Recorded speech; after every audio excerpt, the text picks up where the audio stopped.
As you can imagine after a day like yesterday, well, not all of you can imagine it, but most of you can imagine after a day like yesterday. Many of you who weren't able to get through on the phones or didn't have the ability, certainly had the ability to reach out via Twitter or email. Like I've said before, other than a Monday after an actual regular season game, nothing generates the level of passion, the level of outpouring than the topic of the name and the brand. Good morning, everybody. Alt uniforms plus one, I guess. Warren Sharp, by the way, has his 2025 NFL preview book out. You'll hear him on the show today. And I promised yesterday throughout the show that you would hear my conversation with Barry's Verluga, but we never got to it. But the conversation is still very timely. So I will play that for you today on the show as well. He had a lot of insight and a lot of thoughts on what should come next for the Nationals, who, by the way, won last night 8-2 in St. Louis. James Wood had a home run in the game. So I'm not going to read everything because that would be the whole show. But I'm going to read a couple that I just picked out. And I didn't get to all of them, but I will try to certainly over the weekend. But this was from Andrew in Darnestown. I thought this was a good one to start off with. Andrew writes, Kevin, I felt the way you did when I saw them, but it's not enough. I understand like you do that Redskins is a non-starter with the league, but the Commanders still lingers in unbreathable air for most fans. Why didn't they just go the whole way and do Washington football team like you've suggested? Put the logo back on the helmet, and then we can just call them the Skins, with Washington being the front and center brand. Not sure why this is so hard. Andrew, I'm with you. I have been talking about Washington football team as my preference. Put the logo back on it. We call them Skins. Washington is the brand. All right. I think they made a mistake by sticking with Commanders. I said it in the moment. I don't have nearly as much information as they do. And as I've said many times, I do realize that this is not an easy solution, that there's not other than Redskins, there's no easy solution.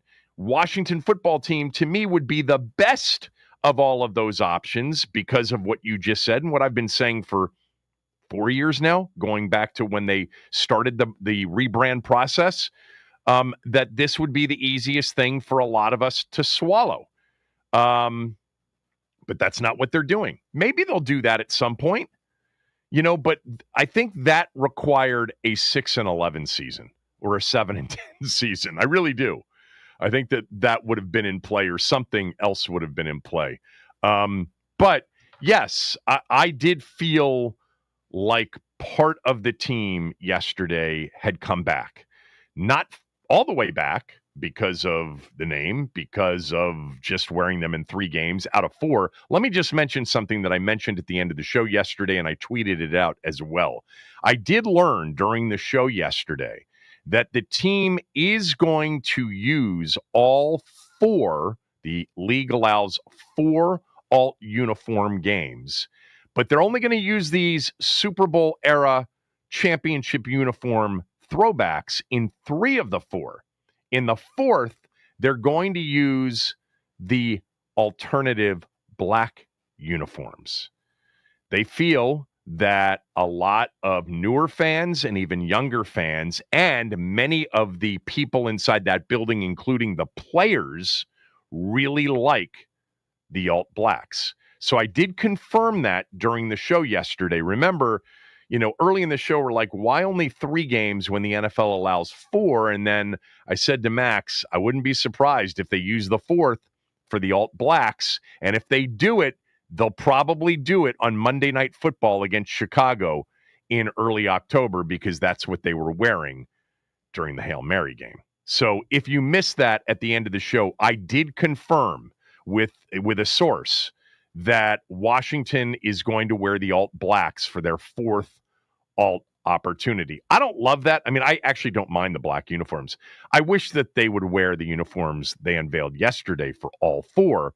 opportunities. And then in 2026, if that's the first available time they can switch the uniform to that as the permanent uniform, I hope they do that. The logo, Andrew, look, I hear you, brother. I mean, there's nothing controversial about the logo, never has been, never will be. And if they go back to these, throwback, Super Bowl era uniforms, which I think they will do as soon as they can, and I hope that's 2026, I'd love for them to throw the logo back on the helmet as well. Yes. This from Denny44. Kevin, bad day for the nobody cares about the name and uniforms crowd. Yeah, this was not a good day for them. But I don't really pay attention to them anymore unless somebody really irritates me with one of those, shut up, stand down, nobody cares about this topic. I mean, I get that daily, if not, weekly, if not daily, but especially yesterday, plenty of those, Denny, plenty of those where, you got I know you think because there was so much reaction, but it wasn't about the name. It was about the uniforms. No, it's all tied in together. The people that don't know, and they're never going to know. And the people that have never been true fans, who cares what they think? I mean, honestly, they're entitled to their opinion. Who cares what they think? By the way, somebody that's been a longtime fan and feels the way that a non-fan feels, which is let's get over it, let's move on. We've got Jaden Daniels, the team's good, etc. Focus on the important things. They can have that opinion. I would rebut with, yeah, I think we can do more than one thing at the same time. And by the way, that's the way you feel. It's not the way I feel. But yes, Denny44, not a great day for those who have espoused the shut up, nobody cares about the name anymore. Did you notice they had a really good team last year? Yeah, I did notice that. And we talked about it almost every single day on this show. And at the same time, I still am thrilled that they're going back to a uniform that makes it feel like I'm watching my old team. And I wish they would go back to Redskins, but I know they're not. So I wish they would have decided to go back to Washington football team. This from Josh in Bethesda. This was, and I'm reading this one because this was the overwhelming of everything that I read. The overwhelming kind of consensus in my world, anyway, I can't speak to anybody else's, is this was great, but ... Josh in Bethesda, love them as in the uniforms. Now the logo, please, and by miracle, the old name back. Yes, yesterday felt like something that was really nice, but the whole thing is still not complete for many. Then I got this from Connor. And by the way, I should have mentioned this because I know a couple of these emailers and people who tweeted me, including this next one that I'm going to read. They're younger fans, except for Andrew. They are younger fans. Just, those that say, well, it's only you old fans that care about this. That's not true. If you are a younger fan and you grew up in a Redskins family, this matters to you. I have found that. That's observational. I haven't polled on that. If you are part of our very transient city and you didn't grow up here in a family that was diehard Redskin fans, then you perhaps feel differently at 30 years old or 25 years old or 18 years old. This from Connor, who's right around 30 years old. I know that because Connor went to high school with my son. And he writes thoughtfully all the time. Connor's father was a friend of mine at the University of Maryland many, many years ago. Kevin, I think everyone is giving the new ownership too much credit. This was obvious! ! And we couldn't even get the W with a feather on it. The Commanders' normal uniforms and merchandise as a whole is bland and uninspiring. We went from an iconic and unique look to a clunky name in bold font on colors that weren't even the same. I agree. Understood. Mark Klaus was named president in early December, and Josh Harris didn't announce that they were sticking with the Commanders until February. Well, the reason for that is it was still in play, a potential change, until 14 wins in 60 minutes from the Super Bowl. He continues, for them to decide that this name was worth keeping is short-sighted and cheap. Winning doesn't make the name better, it makes it tolerable. That shouldn't be the goal. Our team's identity was taken from us, and we were handed a rush job by Jason Wrong. He's referring, of course, to Jason Wright. Yes, the uniforms are a nice touch, but that doesn't cover up the fact that we have to stick with the Commanders for years to come. This is still a major issue, and a small victory today doesn't mean the fans are all content or happy with the current brand. Before Harris announced that they were sticking with the name, we had hope that things could change. That hope is gone, and the uniforms don't change that. Thank you, Connor. Look, you are, I think my favorite line from your email is so true in many ways for so many of us, and you're much younger. Winning doesn't make the name better, it makes it tolerable. Yeah, winning doesn't make the loss and the emotional connection any better, but it makes following the team more tolerable. I agree with that. With that said, yesterday hit me much harder and in a much more positive way than it hit you. But you're certainly entitled to your opinion. And then this from, I don't know what his name is, a lot of different things. Why won't you say Redskins? Huh? Sometimes I get stuff like that and I'm like, they listen to a different show, but they think it was this show. Yeah, I say Redskins all the time. Redskins will be a part of our discussion because John Riggins didn't play for the Commanders or the Washington football team, nor did Darrell Green or Dexter Manley or Art Monk. They played for the Redskins. We have that history. It's not going anywhere. Until somebody says that overwhelmingly Native Americans consider that word to be offensive, then that word will be a part of our historical conversations. And I still, look, they're going to be the Redskins to me for the rest of my life, most likely. And I always say Skins because I always called them the Skins anyway. And yes, I do say Commanders every once in a while, especially when I'm reading from quotes. And it's in the quote. So much from all of you yesterday. And yeah, I did check the views. The number of views on the tweet by the team yesterday is 2 million and counting. That is by far and away the most. It's hard to just go all the way back, but I'm assuming it's the most since the championship game. It was much more than anything in the draft and much more than the schedule release day, which was a very viewed, a highly viewed tweet as well.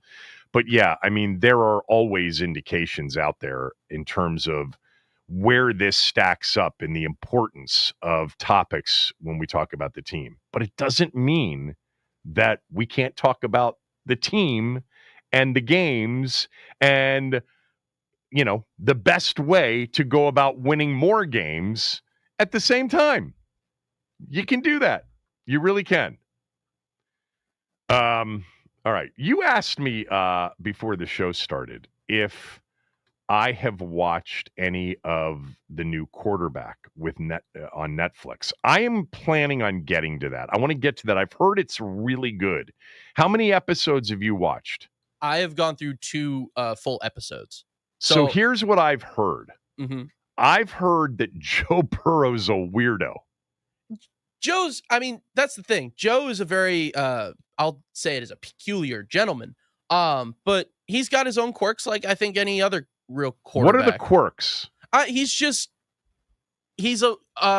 want to say he's a lot like Jaden in the way that I get the vibe that Joe spends a lot of time to himself or just kind of with family, or he's not like going out and doing a bunch of like crazy stuff. He's just a very like homely guy, unless he's getting all these like opportunities like going out to like Vogue Fashion Week and stuff like that. But he usually just kind of keeps to himself. He plays the piano. He picked that up after his wrist injury. How's he at the piano? Not good. He but plays, he's a beginner. Yeah, he plays like me when I was like 8 or 10. Which like, are you a piano player? I should have been. I should have kept with it. Is really what it's a big. Can regret. You play it? A little. I can play a few songs every now and again, but I use these hands for the board now. So right. But well, you know what? That's one of those things.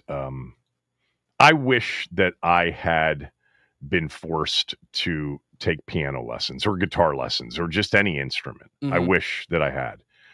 Because actually both, two of my 3 boys are very musical. One of them's a full-time musician and producer. And my father was very musically inclined. But I was playing sports more than anything else. But that is a regret. So you should continue to stick with it. And by the way, good for Joe Burrow for trying to learn how to play piano. Yeah. Good for him. He said it helped a little bit with the wrist injury, but there was a lot. I'm only 2 episodes in, like I said. And there was one thing I did want to note off of not Joe Burrow, but Jared Goff, because he was talking about, and I mentioned this to you, because he was talking about getting traded from LA to Detroit. And he said, like, after about 3 weeks after the season, he got the phone call from Sean McVay. And then about 30 seconds after that phone call got hung up, it was out on Twitter. So he kind of used his words very carefully, and he said he wishes that there was a certain, and then he paused and said maturity to have the conversation. So that was a little interesting thing, and a little ribbing or shot that Jared Goff sent to LA that I thought was peculiar. I think it's really interesting. Look, the Rams would never go back and not make that trade. They won the Super Bowl with Matt Stafford. But they'd gone to a Super Bowl with Jared Goff. But I bet you any amount of money that Brad Holmes, even in Detroit, and then Sean McVay and Les Snead and company in LA had no concept of what Jared Goff would do when he got to Detroit.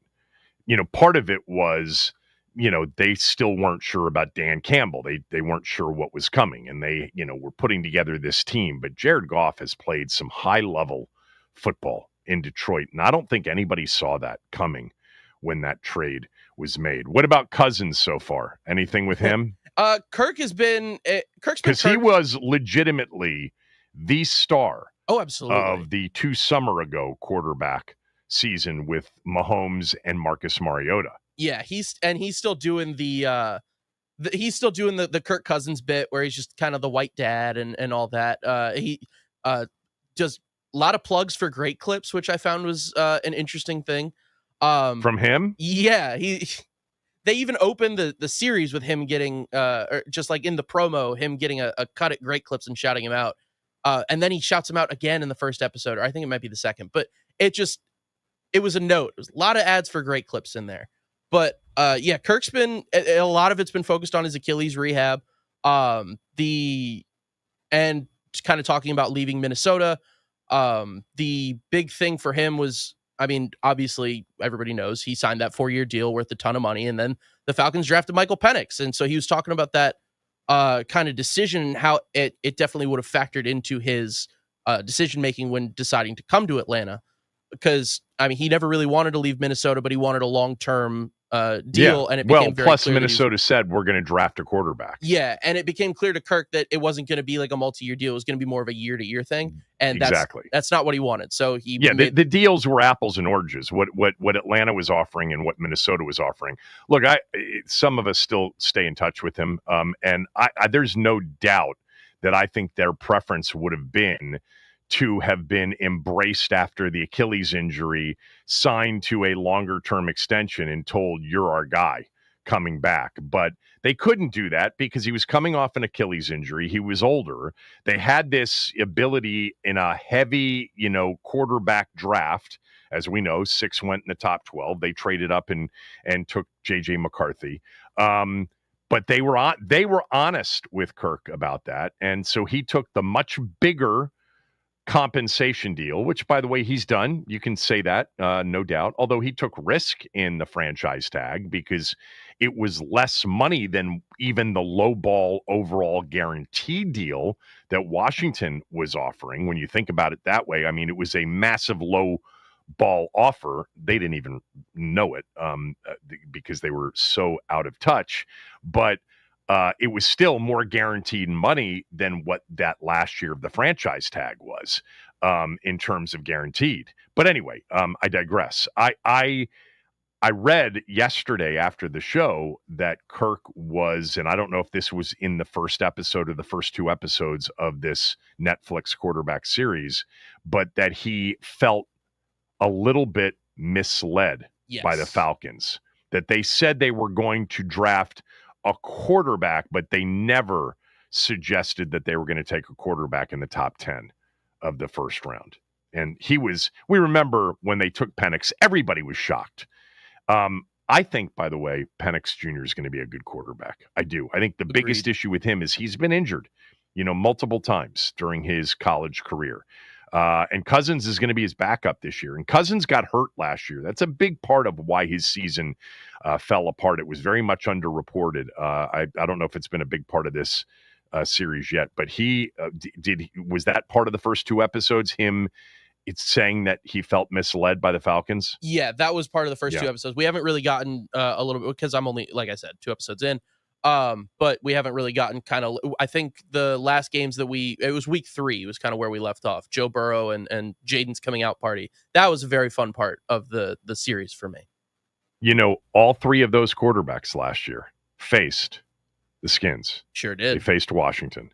And so, I wonder if there's going to be anything about the Monday night game, like with Burrow. There was. There was? Oh, yeah. They so Joe, because they were taking it through, I mean, as everybody knows, the Bengals had a really rough start to the season, so they were kind of going through 0-1, 0-2, and then 0-3. Joe played damn near perfect, but it was Jaden's. Oh, yeah. In that game, he was great. Yeah, it was Jaden's coming out party. So and Joe even said after the game they caught him on a mic. He said, it's crazy when you play damn near perfect and still lose. So, well, they played the Falcons late in the year with Kirk on the bench, Penix Jr. getting his first road start. And then, of course, they faced Detroit in the playoffs, and that was the final game of Goff's season. So I'm sure we haven't seen anything about the playoff game yet with Goff. Course. No, nothing yet. But that'll be interesting. So there could be a lot of, Washington stuff in this series. I did not watch the wide receiver one last summer. I watched the quarterback one 2 summers ago, and I thought it was very well done. So I'm gonna watch this. I heard the wide receiver one with who was it? Jefferson and Jefferson, Devontae Adams, and there's one more receiver that I can't pull out of the top of my head right now. Yeah, I can't pull it either, because I was going to say Devontae Adams, I think, was at least one of them. Yeah. Kittle. Right. It was Kittle and Debo. That's who it focused on. Really? Yeah. So I might have to go back and watch the Debo portions of it, because I remember watching a few episodes, but I don't remember finishing the entire series. So that's something I'm going to have to tap in on.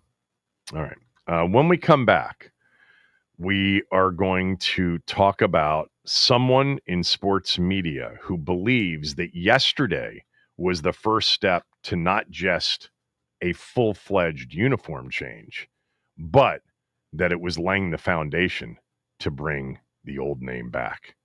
That's next. Kevin Sheehan Show, the 980 and the team980.com.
Now the pitch on the way. Swing and a belt to right center field. He got a hold of this one. Way back. Going, and gone. Goodbye. Halfway up the bleachers in right center field. Bang. Zoom goes James Wood. His drought is over. His 24th home run of the year. RBI number 69. And that one got out of here in a flash. Yeah, number 24 on the year for James Wood last night. 1 for 4 with that one RBI. The Nats beat St. Louis 8-2 to snap a 4-game losing skid. Mackenzie Gore outstanding last night for the Nationals. 6 complete, 5 hits, just 1 earned run, 7 strikeouts, 1 walk. It was nice to see him get a ton of run support. I think that's the second straight game he has pitched well and gotten a bunch of run support. I think one of those wins over the Tigers was his start where they scored 8 or 9 runs. But there was a stretch there where he was pitching really well and they just weren't giving him enough run support. The ERA for Gore back down to 3.02, still not the lowest for him. 2. If you want to go back to the very beginning of the season, but in more recent months, end of May, early June, he was down at a 2.87.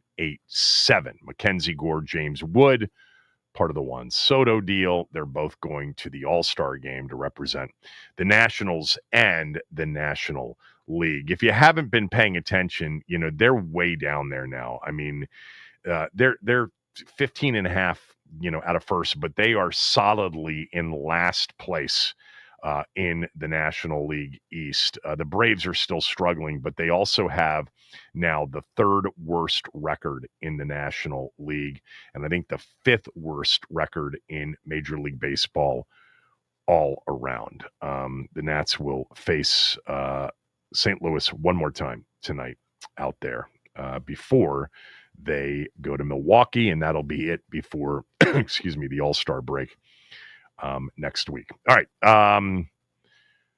Mike Florio.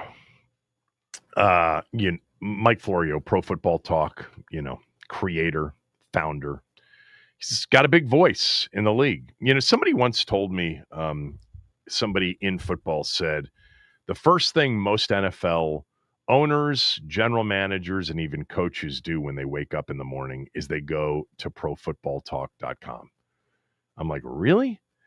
But look, we've had, I think, a relationship with Mike Florio. When I say we, Skins fans, he just couldn't stand the team. He hated the team. He hated the name. He was very much an anti Redskins name guy for a long period of time and got a little bit, out in front of his skis with information that just was inaccurate. And he just didn't know much about the complexities of the actual debate or just didn't care if he did know about them. Well, this morning, very early this morning at 5:20 a.m., he put out a story on the heels of the uniform unveiling yesterday, the alt uniform unveiling, titled, "Commanders Seem to Be Laying Foundation for Potential Return to Their Old Name."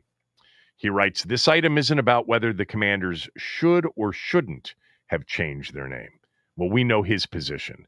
He was for many, many years, and when they finally did it, he was euphoric over the fact that the name had gone away. He wrote, "It's not about whether they should or shouldn't change it back." That's interesting because I certainly think that he would be mortified if they changed it back. What'd you say? I have some audio for this because he discussed it on, I believe. Oh, you got this audio? Yeah. Oh, so here, let's go ahead and play it. Yeah, it's about 1:40. Let's hear it. And on top of all of that, they can say all they want that they're not going back to their old name. And look, it's their business. It's their team. I'll react to it at the appropriate time if they do revert to a name that is a dictionary-defined slur. That for how many years? 7 years. There was a debate raging as to whether or not they should get rid of the name. And they finally did, even though the former owner of the team said, "I'll never do it, and you can put it in all caps." Well, the current owner of the team has said they're not going back to the former name. And that's not binding, as I said the other day. And they've unveiled throwback uniforms. And the angles chosen for how they showcase the uniforms where you can't see the logo on the side of the helmet, it looks just like the former team uniforms. It looks just like it. It's everything but the logo. How do you not look at that and say it's just another trial balloon as they move toward possibly re-embracing the old name? Regardless of how you feel about the old name, I feel like they're in the process of tiptoeing toward going back to the old name, and they might do it at some point between now and, I don't know, 2028. I don't know. Or maybe they do it in line with opening the new stadium. And it goes back to what I was saying earlier.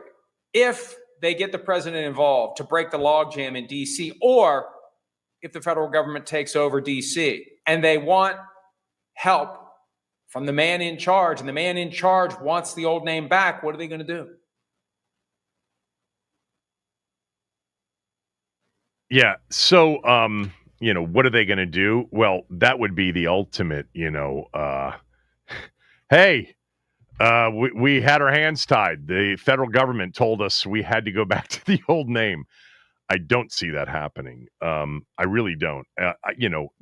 Trump certainly could be the trump card in all of this, but I think the city council is going to vote on this stadium. I think that's going to get passed. And I don't know. My personal view is that he would not step in and force, the name to change as a quid pro quo for RFK. That would be wonderful if it happened. I don't see it happening. But I think what Mike Florio is doing, first of all, let me just say, I just, the dictionary defined, insensitive, racist. There are dictionaries that actually don't describe it that way, don't describe it as racist, describe it as pejorative.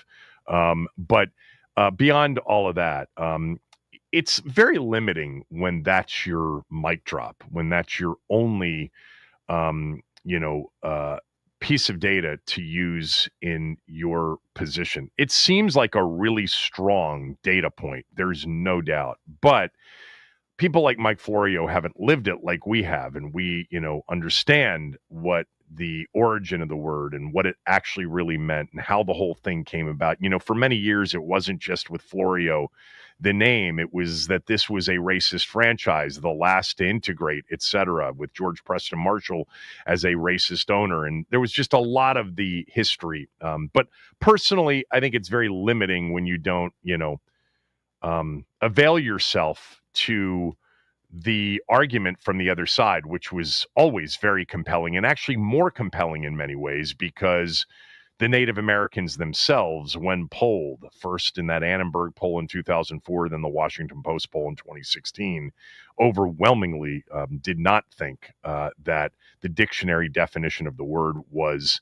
accurate or appropriate. But anyway, I think what he's doing here is he's trying to thwart any thought that Josh Harris and company might have based on the reaction they got yesterday, which they knew was coming, trust me, by rallying those that would be outraged and offended if they did consider going back to the old name. It's like before this even bubbles up even close to the surface, let me just tell all of you that fought with me against this name all of those years, be careful. They may be working their way back to it.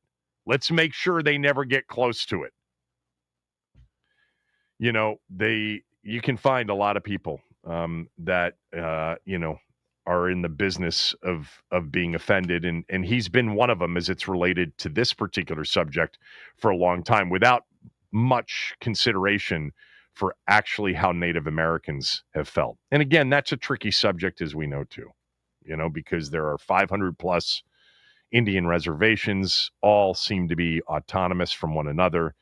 You can only go with kind of the legitimate polling, and here come all of the tweets. That Washington Post poll was done haphazardly. It wasn't done fairly. Really, the Washington Post, do you think, have any clue as to what they were hoping the result would be of that poll in 2016?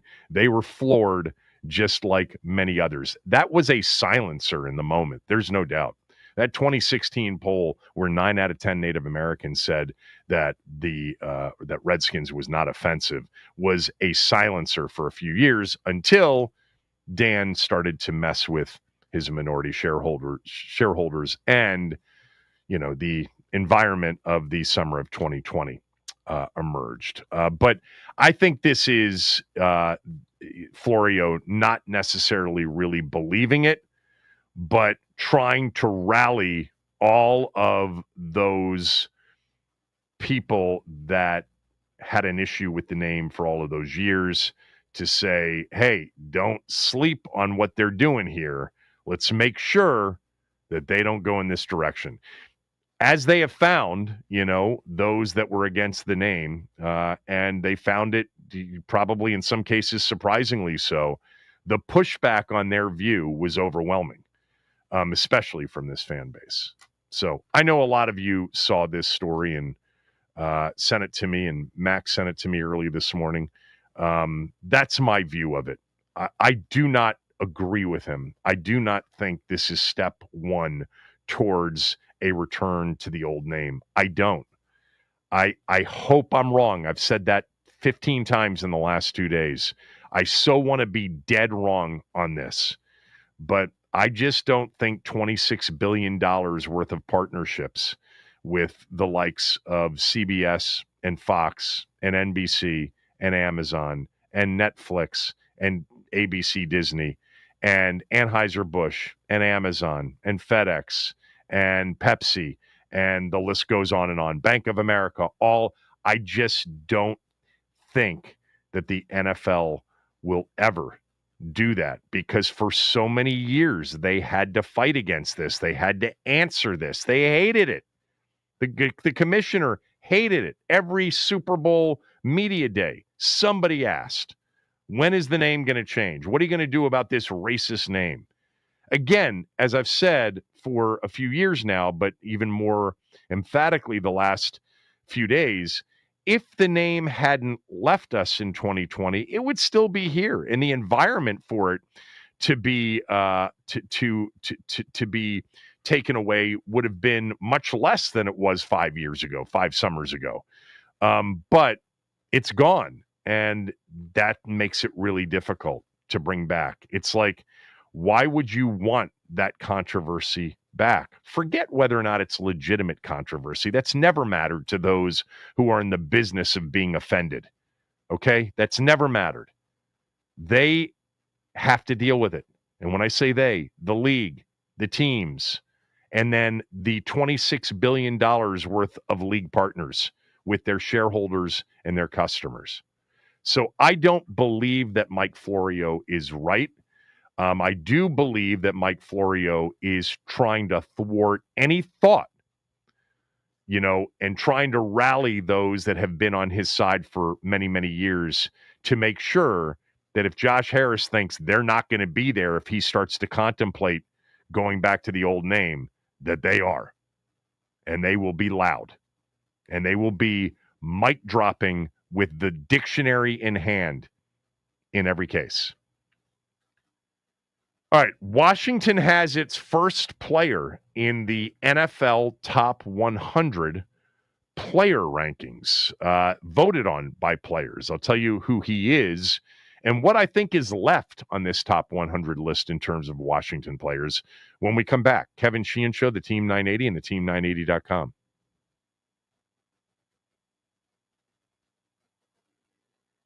All right, we got Wimbledon action going on right now. Arnia Sabalenka is going up against American Amanda Anisimova. They are currently tied at 1 set apiece. Anisimova is up 2-1 in set number 3. And later today, the Swiss-born Belinda Bencic will take on Poland's Iga Swiatek. And Terry McLaurin is wide receiver posting in a cryptic Instagram post to his story this morning containing the lyrics, quote, "I wake up and go get that cake. I ain't the type to relax." It begs the question, could we be closer to an extension than we previously thought? And the NBA Summer League action gets underway today at 3:30 with the Pelicans taking on the Timberwolves. The Wiz Kids have an extra day off today and will take on the Phoenix Suns tomorrow at 9 p.m. The Nats, they get their first win of the Miguel Cairo era with an 8-2 victory over the Cardinals. Bats came alive at opportune times for the Nats as they blasted 3 balls out of the yard. Mackenzie Gore picks up the win with 7 strikeouts and giving up only 1 earned run. They close out their series against the Cardinals tonight at 7:45. Nats on deck with Charlie and Dave at 7:15. This update is sponsored by the Team 980 YouTube page. Just open the app, type in the Team 980, hit subscribe. Kevin Sheehan is live from 10 to 1 and Craig Hoffman from 4 to 7. Don't forget to like the streams and turn on notifications to stay up to date on all things DC sports. And that is what's trending.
So the NFL Top 100 player list, this is the list that the players themselves actually vote on.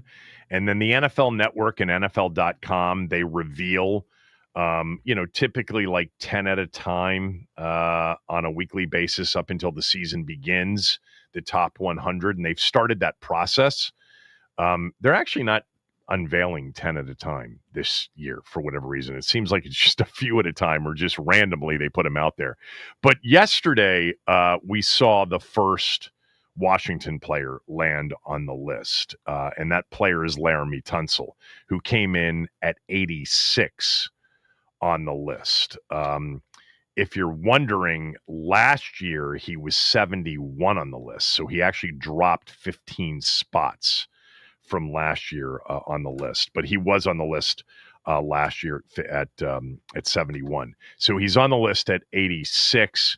I don't know why he dropped. I don't know why players think less of Laramie Tunsil this year than they did last. I mean, Houston's offensive line as a whole was much worse in 2024 than it was in 2023.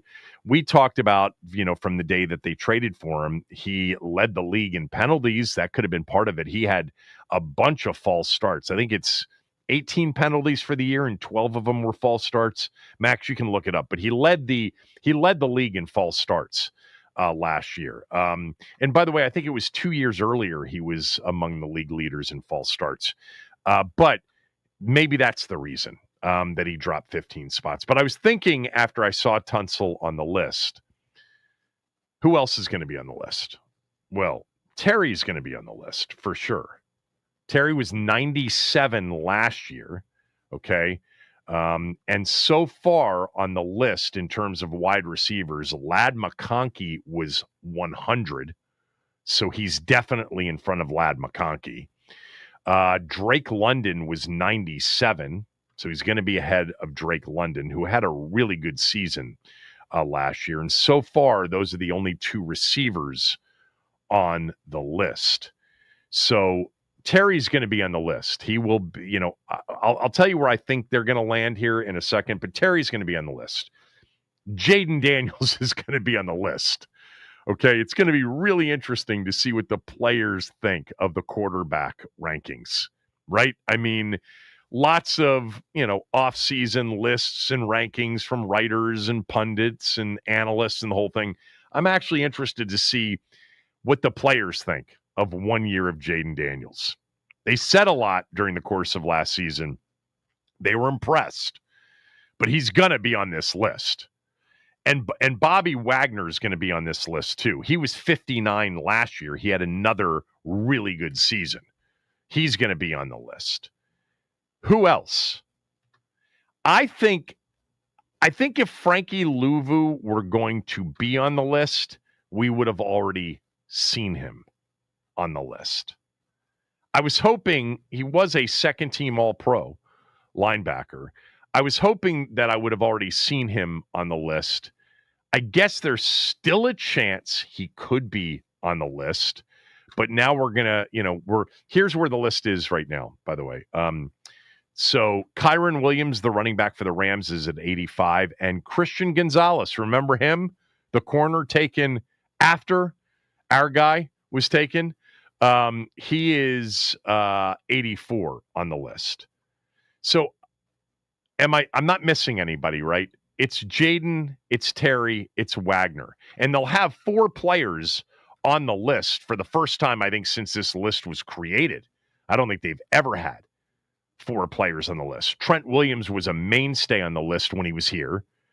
Deron Payne and John Allen both made the list in various years. Terry's made the list a couple of times. Yeah. I don't know that anybody else, I'm sure I'm forgetting somebody, but the only other player Marshawn Lattimore is not going to be on this list. He was on the list in recent years. He's not going to be on the list this year after the year. He was essentially a non-participant in the season for the most part last year. So Wagner, Terry, Jaden. I don't think Louvu makes this list because I think if Louvu were going to be on the list, he would have already been on the list in the 90s or in the high 80s. Am I missing anybody, Max? Did you say Debo?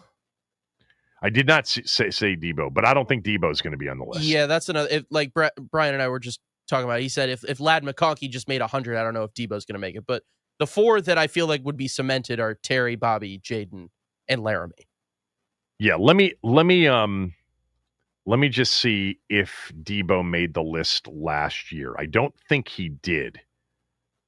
He would have been on the list the year before. The wide receivers on the list last year, Tyreek Hill was Hill, Lamb, Jefferson, Brown, Amon-Ra St. Brown, Evans. Oh, Debo was on the list. Debo was on the list last year. What did he rank? Hold on. Do you know? Hold on for 1 second. Sure. I'm looking. Debo was 30 on the list last year, and he was 61 on the list the year before. There's no way he drops out of that, right? I don't think. It's hard to drop from 30 to completely out, Right. although he did not have a good season, and he had a very good season the year before. But so, I mean, if he ranked sixth in the 60s a year prior, I could see him kind of falling back into that 60 range. Debo was number 30 on last year's list after a season in which he had 60 receptions for 892 yards, 7 touchdowns, and rushed for 225 yards and 5 touchdowns. I mean, it's the nature of his, it's the versatility of his game. Mm-hmm. But you guys are right. He's probably going to be on this list. He's 30 on the 2024 list. He was number 30 in the league on this list. So, yeah, we missed one. He's going to probably be on the list. I bet he's coming soon, though. Probably. Because he was 61 the year before in 2023. Yeah. Okay.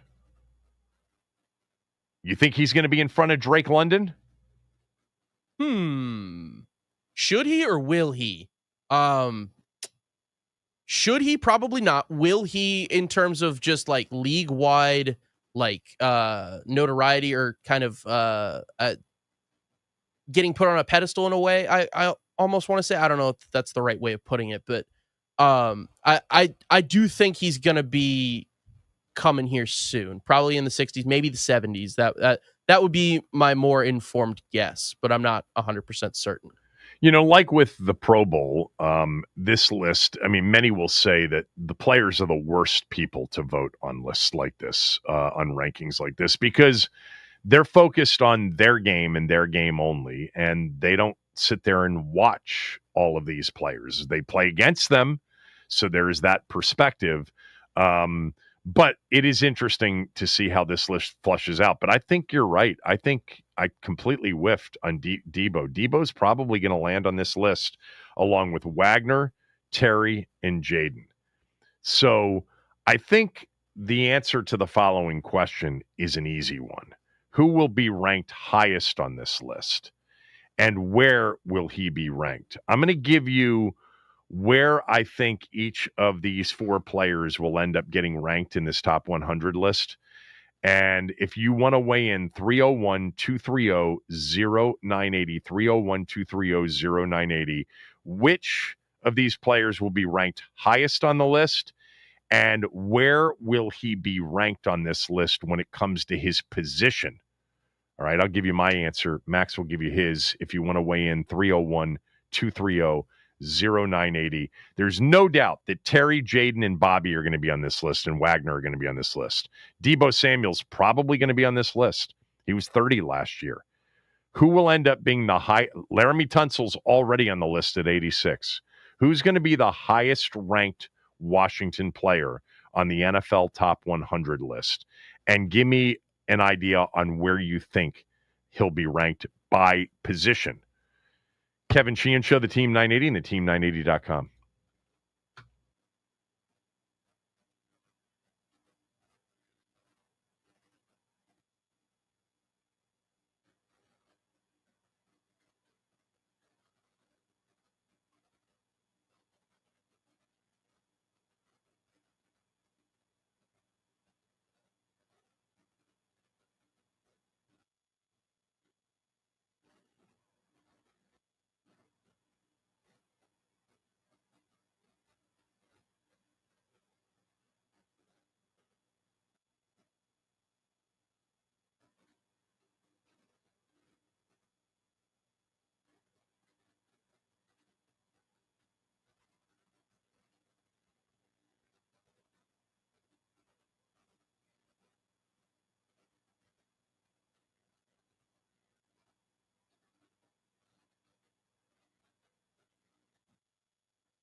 All right.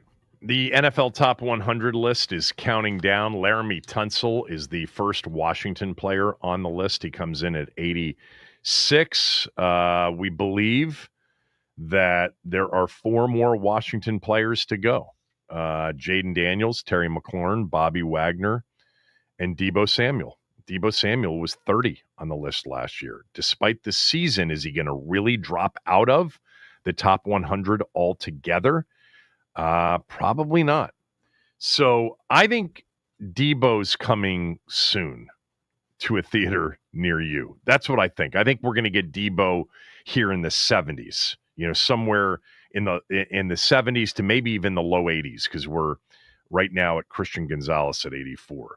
And then I think Wagner will be the next. I think Bobby Wagner he was 59 last year. I think he's going to be somewhere in the 60s. But I think that's kind of where Terry's going to be too. Terry was 97 last year. If you look at the wide receivers from last year and you just, count 10, because I think Terry last year he was 3, 4. Hold on for a sec.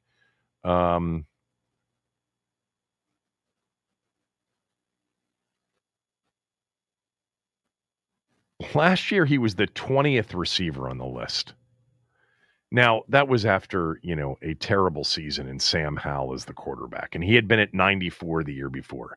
So I think if you look at the wide receiver list from last year, and let's count 10 receivers. Let's just say that he moves up a lot, like he's the 10th receiver listed.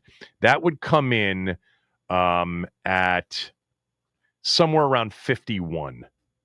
All right, so I think Terry's going to be in the 50s or 60s. I think Bobby Wagner is going to be in the 60s or, probably in the 60s, and I think Deebo's going to be somewhere in the 70s, early 80s. So we're going to get 3 Washington players off the list here over the next week. But we're going to have to wait a while for Jaden Daniels, because Jaden's going to end up being in the top 15 to 20 players in the league.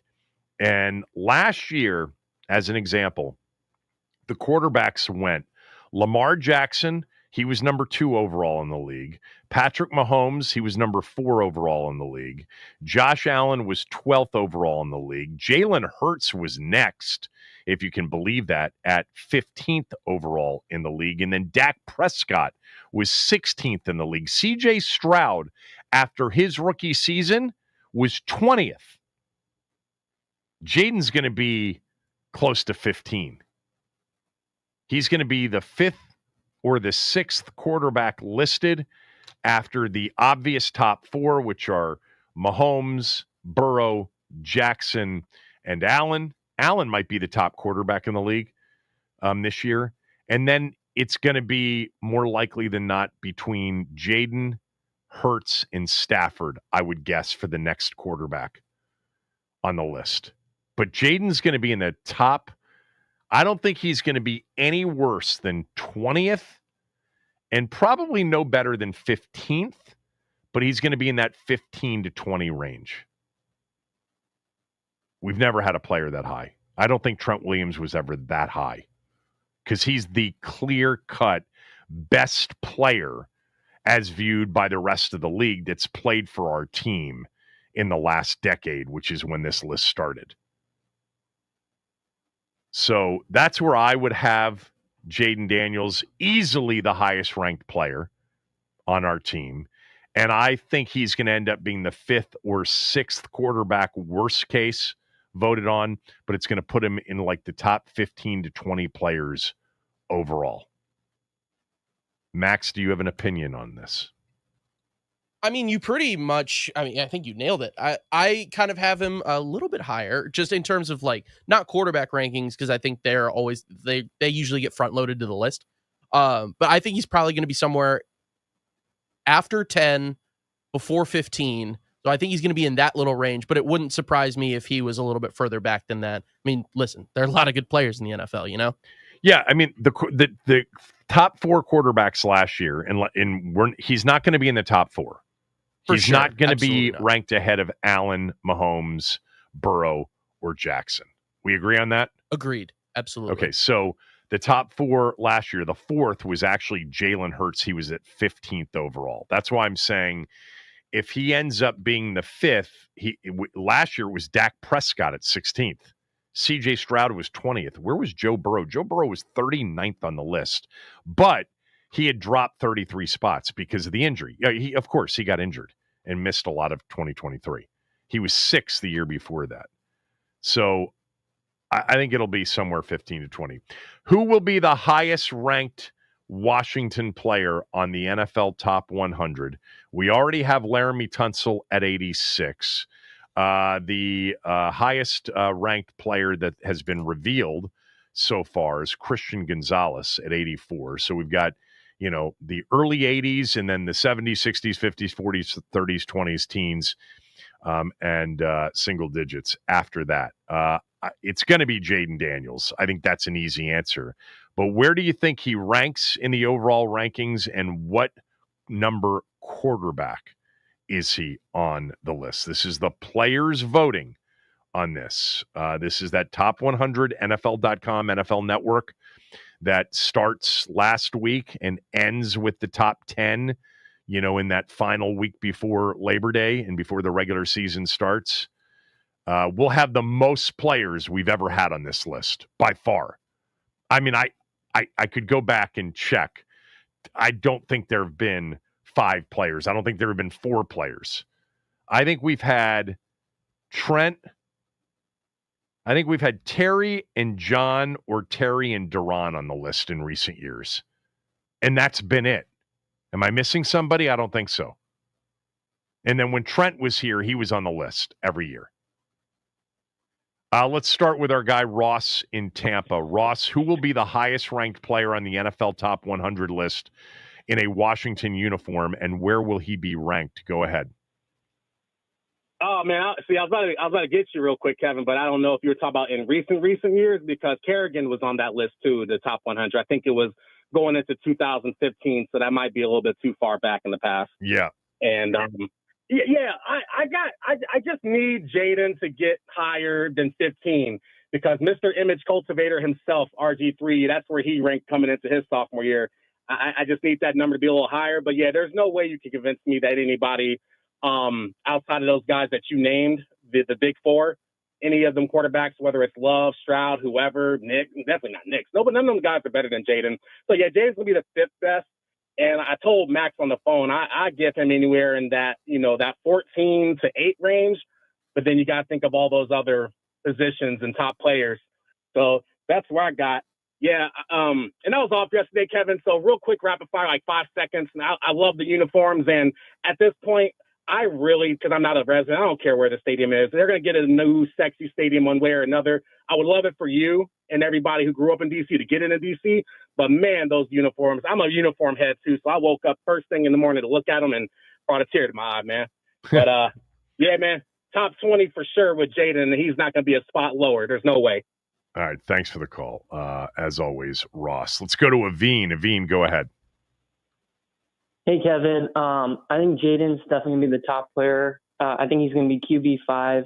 And it's interesting. I originally said I thought he would be low 20s, mid 20s, just because there's so many, high-end elite veteran players. And I would guess that players would also kind of give him a little rookie tax too. But I didn't realize CJ Stroud was ranked 20th last season. So it might be different. I still guess it would be high teens just because of all the high-end veteran players. Right. But I'll say this with regards to Jaden being QB5. I think it's, from everything we've seen, it's pretty clear that players around the league love Jaden Daniels. Yeah. And from all the reporting and things we've seen, I remember Mina Kimes from ESPN. She was saying this offseason and in the Super Bowl week and all that, she said no player came up more unprompted to her than Jaden Daniels. And she said so many defensive players brought him up, and the players that played against him, they said they were totally stunned by his film, how advanced he was for a rookie. So I think it's a player thing, and I think it's kind of a cultural thing too. You can just see, I remember after the Eagles game in December, A.J. Brown was lined up just waiting in line to talk to him, and he was giddy to talk to him. Yeah. I think a lot of players view him as kind of this iconic player. And I think that's something we've all seen. So I think Jaden Daniels definitely at the top. But really fast, I want to say I think Mike Florio's a total hack, and I think he totally made up that story about team officials in Washington knowing that they were going to be blown up. That was ridiculous against the Eagles. Just want to say that. Well, remember, didn't he also?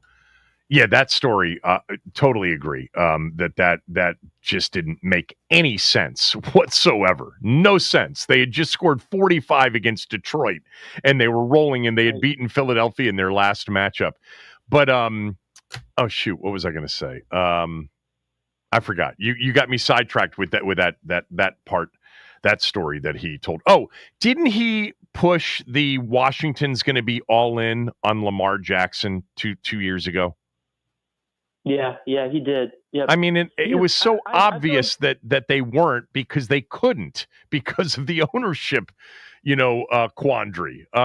He just completely out of touch during that particular period, because he really. I'm pretty sure it was him, and he wasn't the only one, but he was really pushing that Washington, he was hearing, was all in on making a move for Lamar Jackson. And I'm like, they can't. They would never, Snyder would never give Lamar Jackson that much money on his way out, because he'd have to tie up all that money. And if they made that signing. But anyway, yeah. Kevin, I'm not one to say, the media is all biased against us, but I have to say there are a handful of reporters who just are absolutely against us, and it's been since the name change stuff. Yeah. And it goes with a lot of narratives. It's the Dan Quinn was, the 6-7 choice, and he might only be here for a year because they ran out of that was just ridiculous. That's been a narrative. There's so much stuff like that. I've heard so much, Josh Harris and them are basketball guys, and they didn't know what they're doing, and they're signing all these players to 1-year contracts like it's the NBA. Like, I hear so much stuff that Washington doesn't know what they're doing, and it all stems from name change stuff in the mid 2010s, early 2010s. A lot of it did. You're right about that. Thanks, Savine. Appreciate it. By the way, I've been looking up. So Trent Williams, the highest he was ever ranked on this NFL Top 100 list as a Washington Redskin was 45.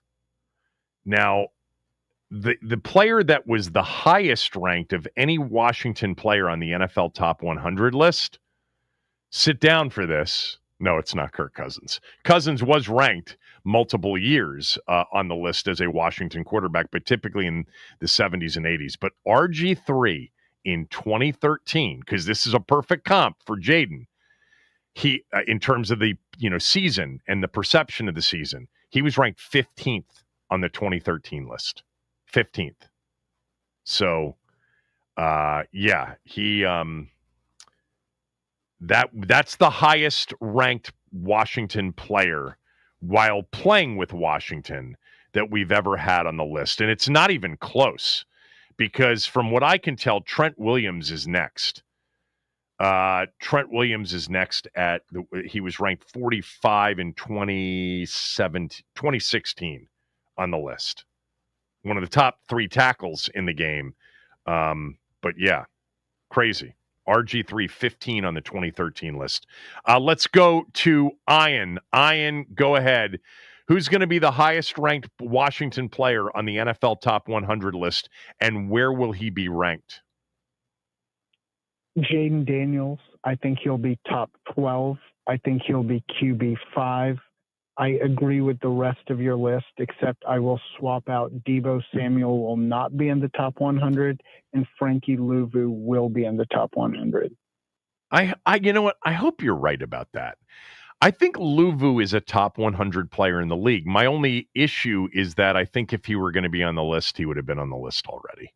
I hope you're right, though, because I think this time next year, there's a good chance Frankie Louvu's on this list. There's always a bias of recency. He was second team All-Pro last year. Deebo Samuel was irrelevant last year on a bad team. But he was 30 on the list last year. It's hard to fall 71 spots out of the top 100. I'll make a friendly wager with no money on it, saying I don't think want he's to a top because I think 100 I player. think it's in play. I don't think that you're crazy to say Debo might. I didn't even think about him when we first started this conversation. And then Max said, "Well, what about Debo?" And I'm like, "I don't think so after last year." And then I went and looked, and he was 30 on the list last year. So it's hard to fall that far in one season because clearly players around the league respect Debo Samuel and his versatility as much as anything else. But if he isn't on the list, I'm not gonna keel over. I'm not gonna be shocked. So no friendly wager with you. Sorry.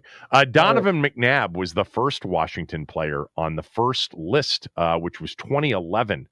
2011 was the first year they did this, the NFL Top 100, and he was the first player.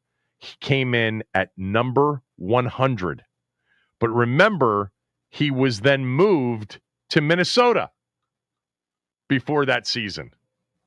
So that became Beck and Grossman, but I guess this list was voted earlier because it says that McNabb, Redskins, 100 on the list in 2011.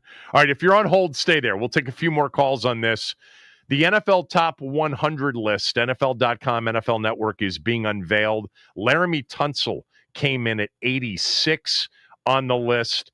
We think there are at least 3, probably 4 players to go. Terry McLaurin, Jaden Daniels, Bobby Wagner, and Debo Samuel. Who will be the highest ranked player? That's kind of an easy answer. But where will he be ranked, and where will it fall in terms of players at his position? Think quarterback. Kevin Sheehan Show, the Team 980, the team980.com. We are free and live on the Odyssey app. And I do want you to know that if you are struggling with this heat and humidity and your AC's running full blast 24/7, it's time that you look at new windows, because replacing those old windows are going to give you more in-home comfort, and you're going to save big on your air conditioning bill. Right now, Window Nation is running their best offer of the year. 50% off on all window styles with no interest charged until the year 2030. That's 5 whole years with no interest.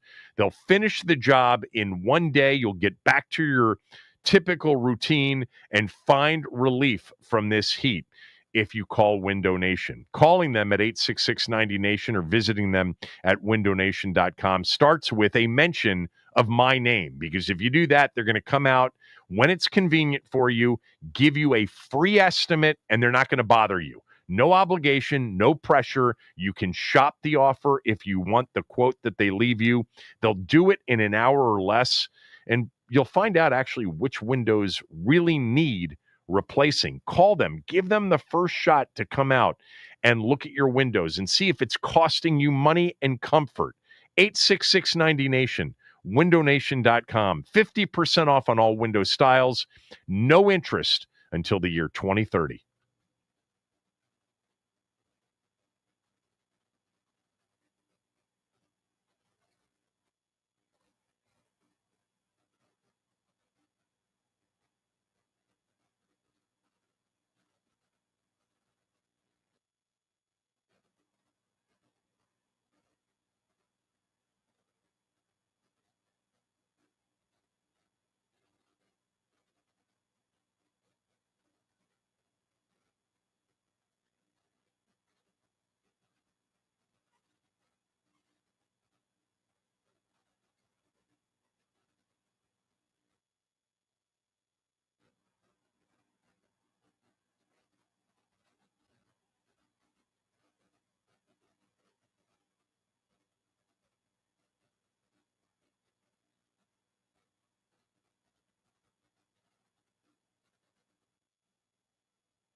of this NFL Top 100. It started in 2011. RG3 is the highest ranked Washington player easily by of all time at 15 in 2013. But a lot of players like, Pierre Garçon was on the list. Alfred Morris was on the list. I mean, 60s, 70s, 80s. Kirk Cousins was on the list a few times. Ryan Kerrigan was on the list a couple of times. John Allen, Deron Payne. But really, we've got a chance to have the highest ranked NFL Top 100 player since the inception of the NFL Top 100 back in 2011 in the next few weeks. Jaden Daniels is going to be on the list.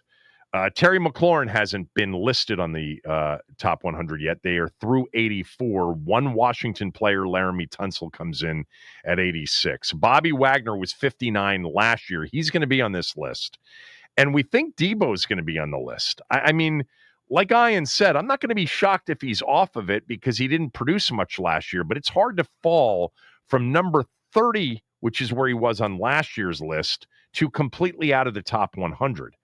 Of course, if he was going to fall significantly and still be on the list, maybe he would have already been on the list. We'll see.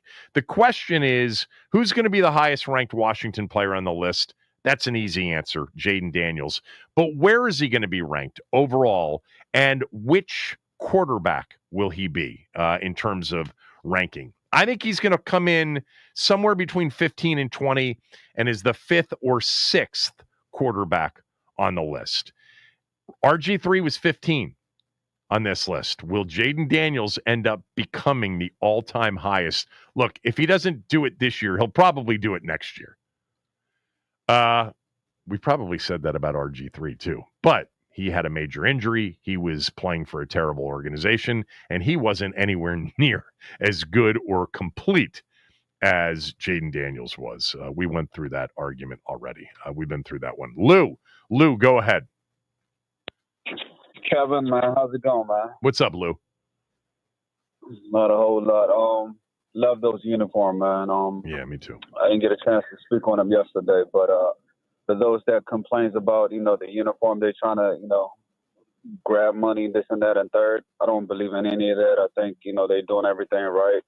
I mean, it could be worse, that guy on the team. But the only thing I disagree about is the name, I don't care, once they go, they go back to this, DC or whatever, but hopefully they have something under their sleeve and change the name. And I hope they do.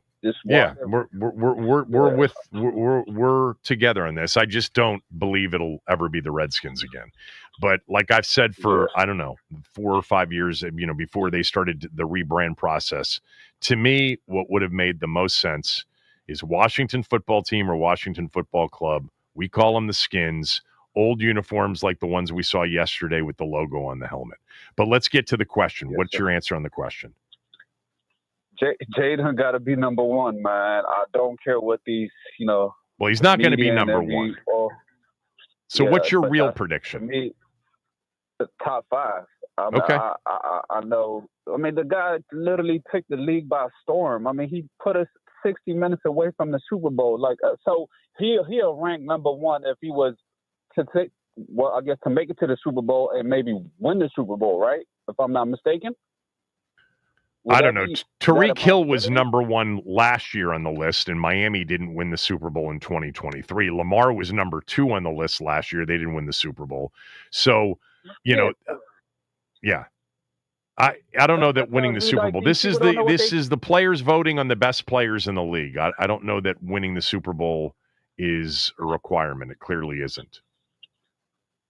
I mean, this guy's, come on, Kevin. I mean, this is something once in a lifetime, and we just happy to have this guy in our, in our town. And I'm just, to me, we all agree on that. But what are the players going to say? What's your prediction on the players? You think he'll be in the top 5 players in the game when this list comes out? Exactly. If not, he should be number one. To me, I mean, at the end of the day, they're going to vote for somebody else because he's not on their team. So, I mean, the players on our team, they're going to vote for him to be number one. But all these other teams, they're going to vote for him to be like, top 10, 15, or 20, whatever, the numbers they're going to throw at him. So But to me, like I said, man, he's a number one. That's the bottom line. I mean, he's electrifying, and appreciate you taking my He vote. is that. He is that. But the players are not going to vote him ahead of Lamar Jackson, Josh Allen, Pat Mahomes, Joe Burrow, Myles Garrett, T.J. Watt. Who else? Saquon Barkley, obviously. They're not going to vote him ahead of those people. They're just not. Let's go to Mark and Largo. Mark, go ahead. Mark, turn your radio down. Hey, what's up, Kevin? What's up? I think I agree with Ian, and I'm gonna tell you why I think that you're talking about the players, right? There's only one team that matters, man, and I'm gonna tell you what that team is. It's a team that had the number one defense, and that's Philadelphia Eagles. All right. There's three other teams that I would say that would vote him number one too. That would be Detroit, Atlanta, and more likely Tampa Bay. Okay. What are we? I'm not. Now, here's the reason. Where do you think he'll be ranked? We're not going to make him Patrick Mahomes and everybody else and stuff. Where do you think the players will have him ranked? They beat Lamar Jackson pretty easy. They beat all these other people pretty easy and stuff. Jaden Daniels was the one player that the Philadelphia Eagles had to make the most problems with all year long. So sitting up here saying why he can't be number one is insane. We're talking about the players. We're not talking about you guys. We're talking about the players. Where do you think the players will have him ranked? This isn't that hard. Tariq Hill was number one. Is Tariq Hill a better receiver than Jamar Chase or Justin Jefferson? No, he's not. Not after last year. Certainly number not. One and stuff. Yeah, I would have put Jefferson in front. I would agree with that. Yeah. And stop comparing Jaden to Robert Griffin III, please. Who does that? Make people sick when you start talking about that. Are you talking to me or are you just talking to people in general? He's just like Robert. Please, man, come off of that, bro. He just keeps talking. How many times have I said the comparison is a terrible comparison? You got to turn your radio down. Move on from Mark. He's totally uncoachable. He's just never been coachable. And I like him. He's got some good takes every once in a while. Incredibly passionate, but he likes to very talk passionate. I have said about those that compare Jaden Daniels to RG3, it's a terrible comparison. RG3 is a much more advanced passer than RG3 was coming out. Forget their rookie seasons. Not to mention that Jaden Daniels is flat out a more electrifying runner, and that was RG3's greatest strength. But he's still a better runner because he's a better vision runner. He doesn't take those hits. He's able to slide out of bounds. RG3, we remember, took those awkward hits and those terrible falls. Now, what is similar is the way we felt about their seasons. That's similar. Their play and their talent and their skill level is not that similar. Robert in Annapolis, finish it up for us. All right, Professor, you got to keep this class in order. You give a topic and they go all over the place. But one player you didn't mention, Brandon Sheriff, I think he was on that list a time or two. Not anywhere near the numbers we're talking about for Jaden Daniels. You're right, though. He was on there somewhere. All right, a couple things on the quarterbacks. I think Hurts is going to rise because this is a players thing. So they've all been exposed to him. He's got a lot of cred amongst the players, more so than he may have with us as observers. So I think Jalen Hurts is going to rise. I think Mahomes is going to fall a little bit because he was a little bit off last year. So to answer your question, Jaden's going to come in at 6. He'll come in after the usual suspects, but I think Hurts is going to be put ahead of him by the players. Right. 6 among the quarterbacks. So where do you think that lands among the NFL players? I think he's going to wind up sort of in that 15, give or take, range. And keep in mind, a lot of the players haven't seen Jaden play, or they haven't played against him directly. Yeah, they've heard about it and they've watched the highlights. Right. But they usually are going to be influenced by what they see when they're actually playing. So that, in a year or two, he's going to be up there. Okay. Thanks, Robert. Those of you that I missed, I apologize. Barry's Verluga joined me on my podcast the other day, 2 days after Davey and Mike Rizzo were fired. I'm going to play that for you. Barry had a lot of good insight and a lot of good ideas on where this thing should go. That's next.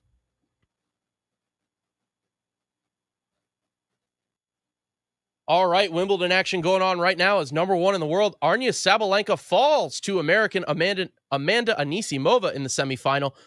They will take on the winner of the matchup just about to get underway. Switzerland's Belinda Bencic takes on Poland's Iga Swiatek. And the Washington Commanders are searching for members of the public to testify on the RFK Stadium site hearing. You can sign up at commanders.com/newsstadium. Terry McLaurin is wide receiver, posting an cryptic Instagram post this morning containing the lyrics, "I wake up, go get that cake. I ain't the type to relax." Begs the question, could we be closer to an extension than we previously thought? And NBA Summer League action gets underway tonight at 3:30 with the Pelicans taking on the Minnesota Timberwolves, and the Wiz Kids, they have an extra day off today and will take on the Phoenix Suns tomorrow at 9 p.m. The Nats, they get their first win of the Miguel Cairo era with an 8-2 victory over the Cardinals. The Bats came alive at opportune times for the Nats as they blasted 3 balls out of the yard, and Mackenzie Gore picks up the win with 7 strikeouts and giving up only 1 earned run. They close out their series at St. Louis tonight at 7:45. Nats on deck with Charlie and Dave at 7:15. This update is sponsored by the Team 980 YouTube page. Just open the app, type in the Team 980, hit subscribe. Kevin Sheehan is live from 10 to 1 and Craig Hoffman from 4 to 7. Don't forget to like the streams and turn on notifications to stay up to date on all things DC sports. And that is what's trending.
All right, jumping on with me right now is Barry Svrluga from the Washington Post, at Barry SVRLUGA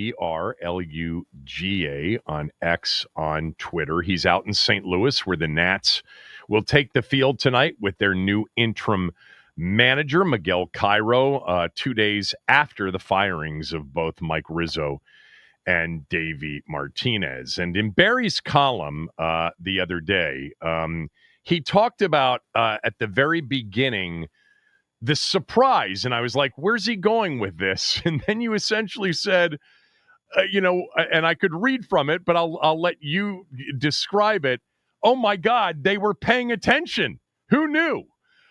So was that the biggest surprise for you, that something was actually done about this situation of 37-53 and not a very good team in a year that they hope to be making progress towards something resembling 500? Yes, and I think it's not just about 37-53. It's about the second most losses in baseball since the World Series title of 2019, and a big picture failure in drafting and developing. There's a lot of reasons, a lot of complex reasons that go into that, and we can talk about some of them. But making this move, or these two moves, forces the Lerner family to make some pretty big time decisions, and decisions, frankly, that they haven't made more than once over the course of their stewardship of the franchise. So yes, they installed Mike Rizzo as the general manager, permanent general manager in 2009. They did do interviews with other candidates at that time. But since then, other than rolling through some managers, they haven't had this kind of big picture sweeping change. And I kind of always thought, and I think Rizzo and Davey kind of thought, look, we're here until we don't want to be here, because this is not a very engaged ownership group. They have not obviously put financial resources into Major League payroll or a lot of other areas.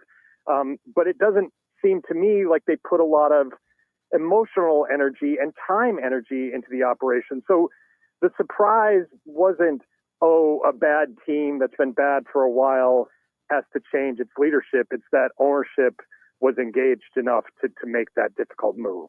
All right. You mentioned big decisions to make, and I want to get to that, but let's just talk about how we got here, because, with Tommy yesterday, I said, well, it wasn't always bad. Over an 8-year period, they went to 5 postseasons, won a World Series, and won more games than anybody but the Dodgers over that period of time. It wasn't a 1 or 2 year aberration. It was an 8-year run.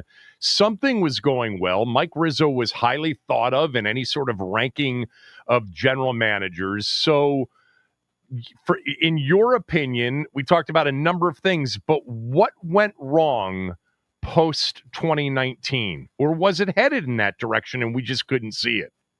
Well, I mean, that's a really good point at the end there, Kevin, because the team that won the World Series was, in fact, an older team.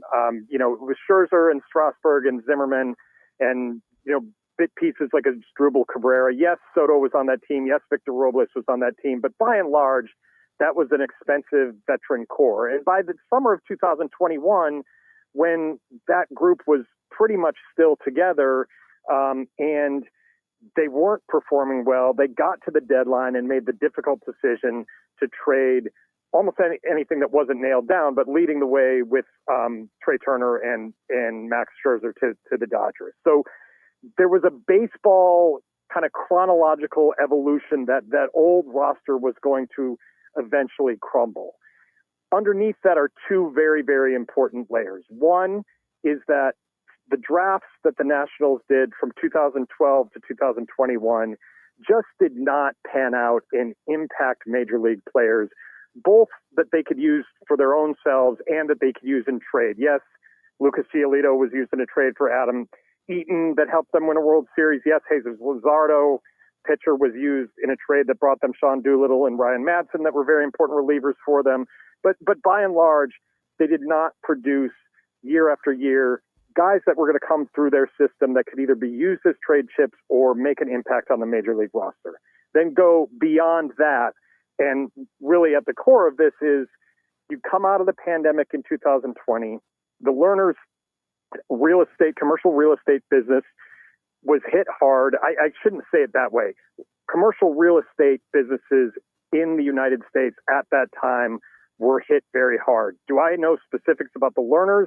I don't, but I think it's not too much of a stretch to draw a line between, ouch, our industry is really hurting, to, oh my goodness, we're not going to put money into our baseball team, which is our side business, a business that we're not interested in losing lots of money on. So then you get to a point where those things go hand in hand. They're not developing cheap talent to bring up to the majors. They're not signing players to long-term deals that could kind of bring structure to the clubhouse and bring structure to the organization.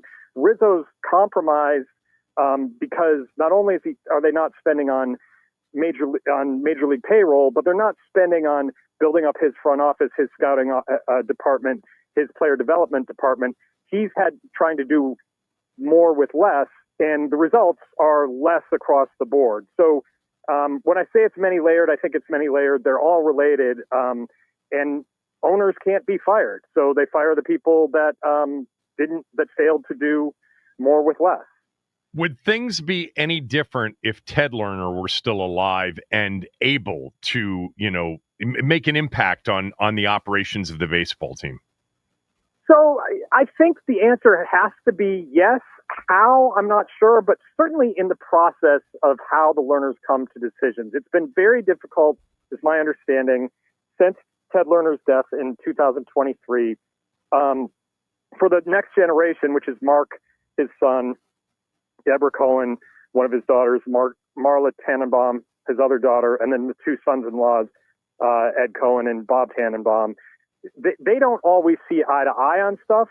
They want all the decisions to be in consensus, but Ted Lerner was their North Star, their guiding light, and he was the one, much like Bud Selig used to have a magic way of getting 30-0 votes because he knew how to straw poll and get consensus on stuff.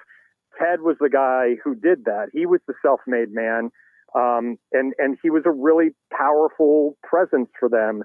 I think they would say, honestly, that of course they miss him, not just miss him like a dad or a relative, but miss him as the person that would always lead the way. Now, it's possible that if Ted Lerner were around, that Mike Rizzo and Dave Martinez would have been fired sooner because there would have been more decisiveness, or they would have sold the team when they had offers for it. We've reported that they had at least one offer worth more than $2.5 billion.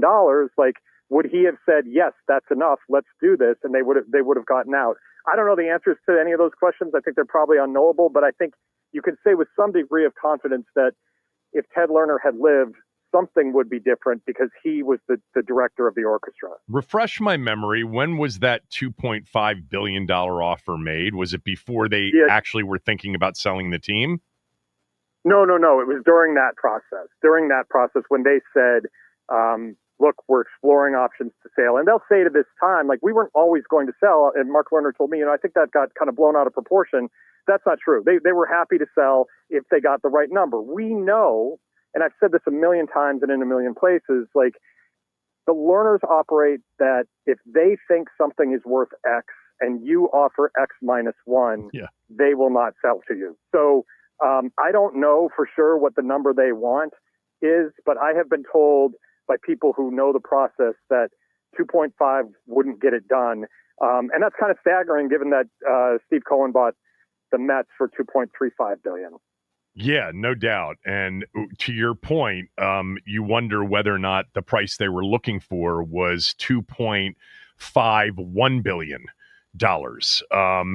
Because, there's a story that's gone around for years that, back in 99, they had interest in buying the Redskins and they had a number in mind, and it was, I think, somewhere in the neighborhood of $600 million. Obviously, Snyder and that group bought it for $800, and they felt like they could never make money had they paid a dime more than whatever the number was. It was 600 and something.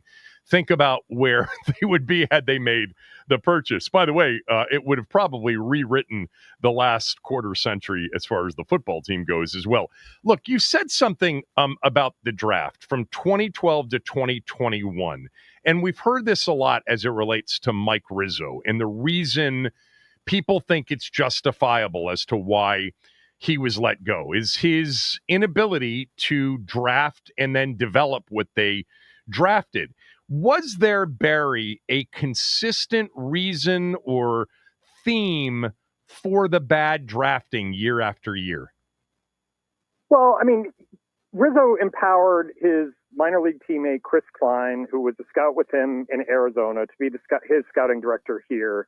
And for a lot of years, it worked out. I mean, they had 1-1 with Strasburg and Harper. They did a great job with Anthony Rendon. There were other players during the early years that it worked out with. I mean, Jordan Zimmerman was a Mike Rizzo draftee, and he was a really effective pitcher here and part of that early core that was winning division titles. I think what happened is in those later drafts, as Klein's team did not produce impact players, Mike was a little bit slow to react to, hey, we're not getting the production out of these drafts that we used to. And And Mike Rizzo made mistakes himself. I mean, he will tell you that they took a lefty out of Houston named Seth Romero, who his scouts, Klein and his team, said, look, this guy's got character issues. We're not really comfortable with taking him. Rizzo, a scout himself who had seen him, was like, the guy's got top 5 pick stuff. We'll fix the person. And it didn't work out. He got suspended in the minors. He's out of the organization. I believe he's out of baseball. So there's blame to go around on this. But overall, I think it was a slowness to react to when you weren't getting results. And then other people would tell you that there just didn't seem to be a modern process in place in which it wasn't just the scouts saying, look, I saw this guy do this, and this is what I rate him at power, and this is what I rate him as a runner, and this is what I rate him defensively, but a much more analytical approach. And that doesn't just mean numbers, but like a process in like, you tell me what you value. Do you value exit velocity off the bat? Do you value top speed as a runner, or do you just value your own opinion? I think whoever runs the baseball operations department going forward will be much more likely to have a process-oriented process during the draft. All right. Before we get to what you wrote today and sort of these big decisions that the ownership group has to make, we've both lived through, anger to apathy with the football team. I mean, anger is much better, as we all know, than indifference, than apathy. Where is the Nats fan base right now? Angry or indifferent? I think angry. I think angry because this is a flashpoint to say, okay, you finally did something. You finally showed us that you cared about something. But the anger is, you're the real problem, Lerner family. Like, you can't fire yourself.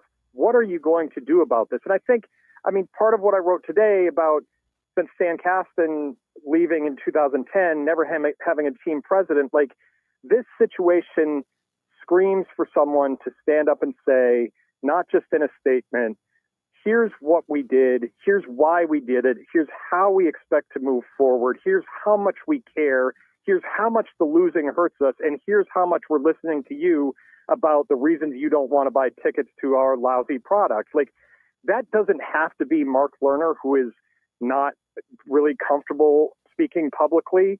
It could be a forward-facing person that oversees the entire operation and is a conduit to ownership and is a proxy for ownership and speaks ownership's language and can represent the feelings of ownership to the fan base. So that's a long-winded way of saying I think we're still at the anger part, although attendance numbers might show you that anger has turned to apathy. So you started, I think, the answer to this next question, the big decisions that need to be made. And your column this morning, the Nationals need more than a new GM. They need a voice.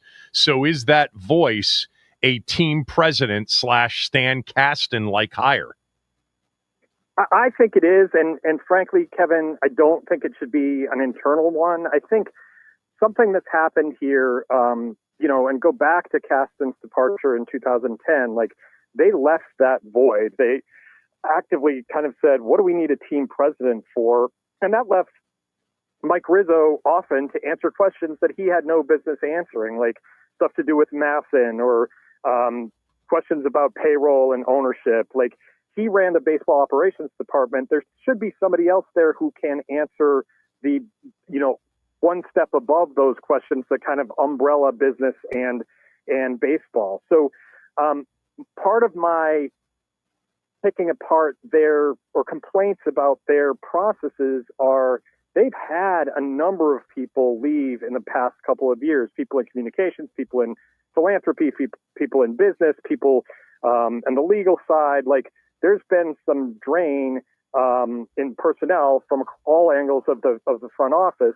And unless I'm missing someone, in all cases, they have simply bumped up the next in line and not gone outside or sought outside input to hire. Are any of those individuals not qualified for the jobs they have? I don't know. Maybe they all are.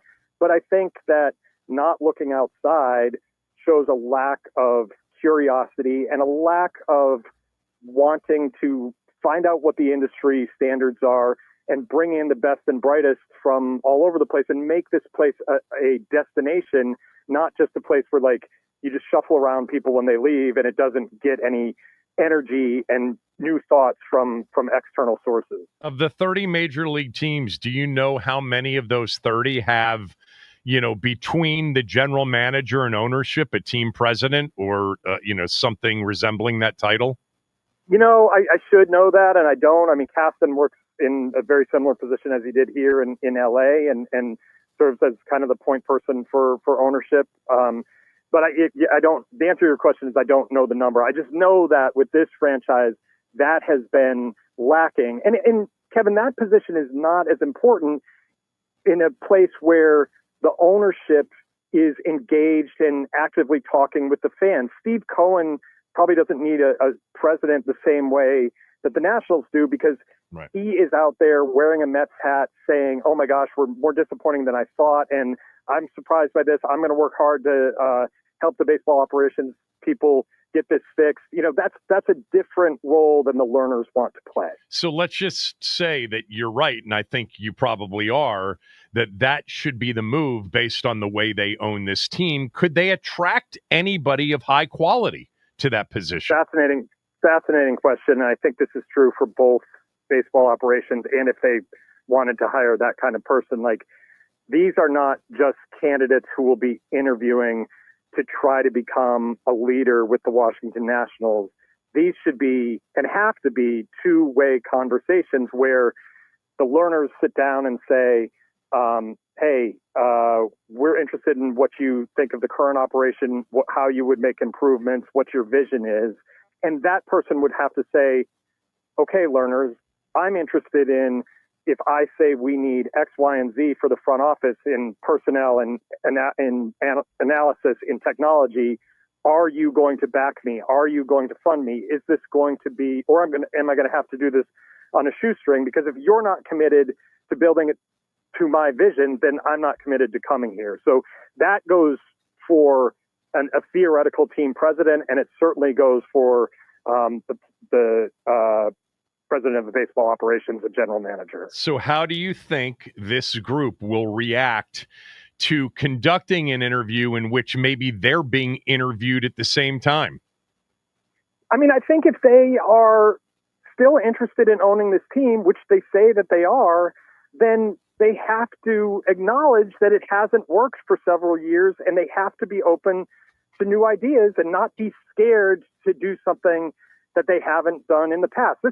If you go back to the beginning of our conversation and my surprise that they even engaged to make a move, it's because it gets them to a scary part. They were comfortable with Sure. Mike Rizzo. They were comfortable with Dave Martinez. And in some ways, just rolling it back with them all the time takes them out of the picture because they could say, well, fans could kind of turn to Rizzo and Davey and say, well, what have they been doing? Now the wick is turned up on ownership because it's not just about making a good hire at president of baseball ops, but it's making that good hire because you've assured that person that we're not going to do it how we've been doing it because we know that doesn't work in modern baseball. Times have changed and we have to change with them. You guide us through this process and we will back you financially and emotionally. Such a great point. And that is that it's crazy that people worth billions and billions of dollars actually in many cases will back off being front and center. They prefer the status quo. This isn't their only business, by the way. And in some cases fear the spotlight then turning to them. And that may have been the reason it took so long, or at least part of the reason. So will they do it? Will they do a commitment? Will they have enough self-awareness to understand that what they've been doing hasn't been working, and understanding that they don't, of what they don't know in the running of this business, and hire somebody and give them the autonomy to, build a winner?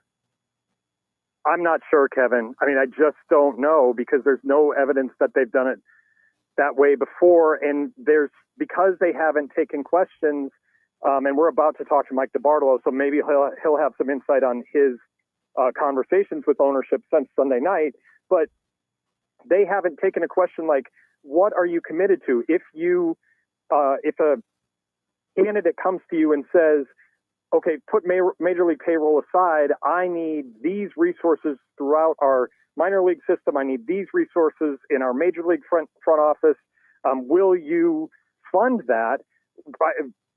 We don't know, because they haven't put themselves in position to be asked the question. So history doesn't tell us that they would support that, but history has also not, they're at a different point than they have been ever in this operation, because when they were bad initially, they were bad intentionally. And that was in an organized fashion under Stan Kasten and Mike Rizzo to get number one draft picks, to turn them into franchise-changing pieces, to fill in around those franchise-changing pieces, not just with the big deals for Jason Worth and Max Scherzer, but with ancillary deals for pick somebody, Adam LaRoche or Daniel Murphy, or the pieces that were more 3-year deals around that you also have to do to have a competitive 26-man roster. Like they haven't been through this, oh my God, we're not good and we don't know how to get out of it position before.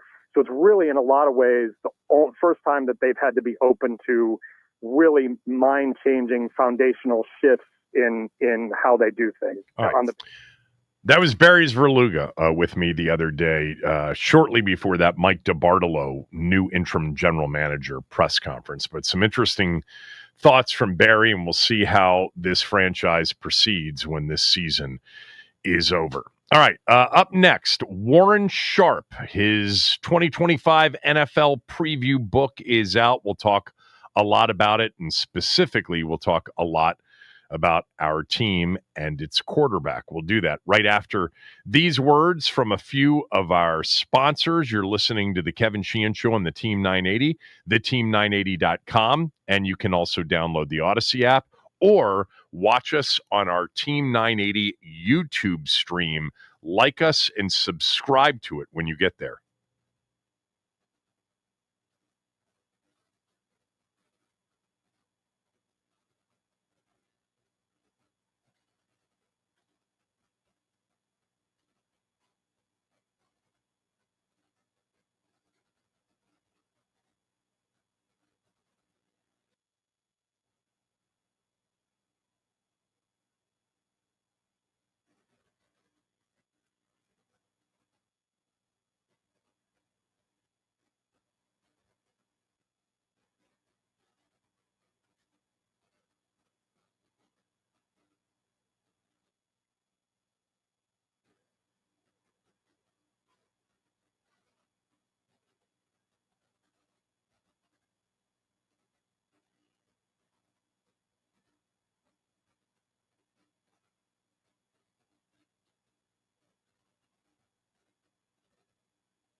I got to lead into this.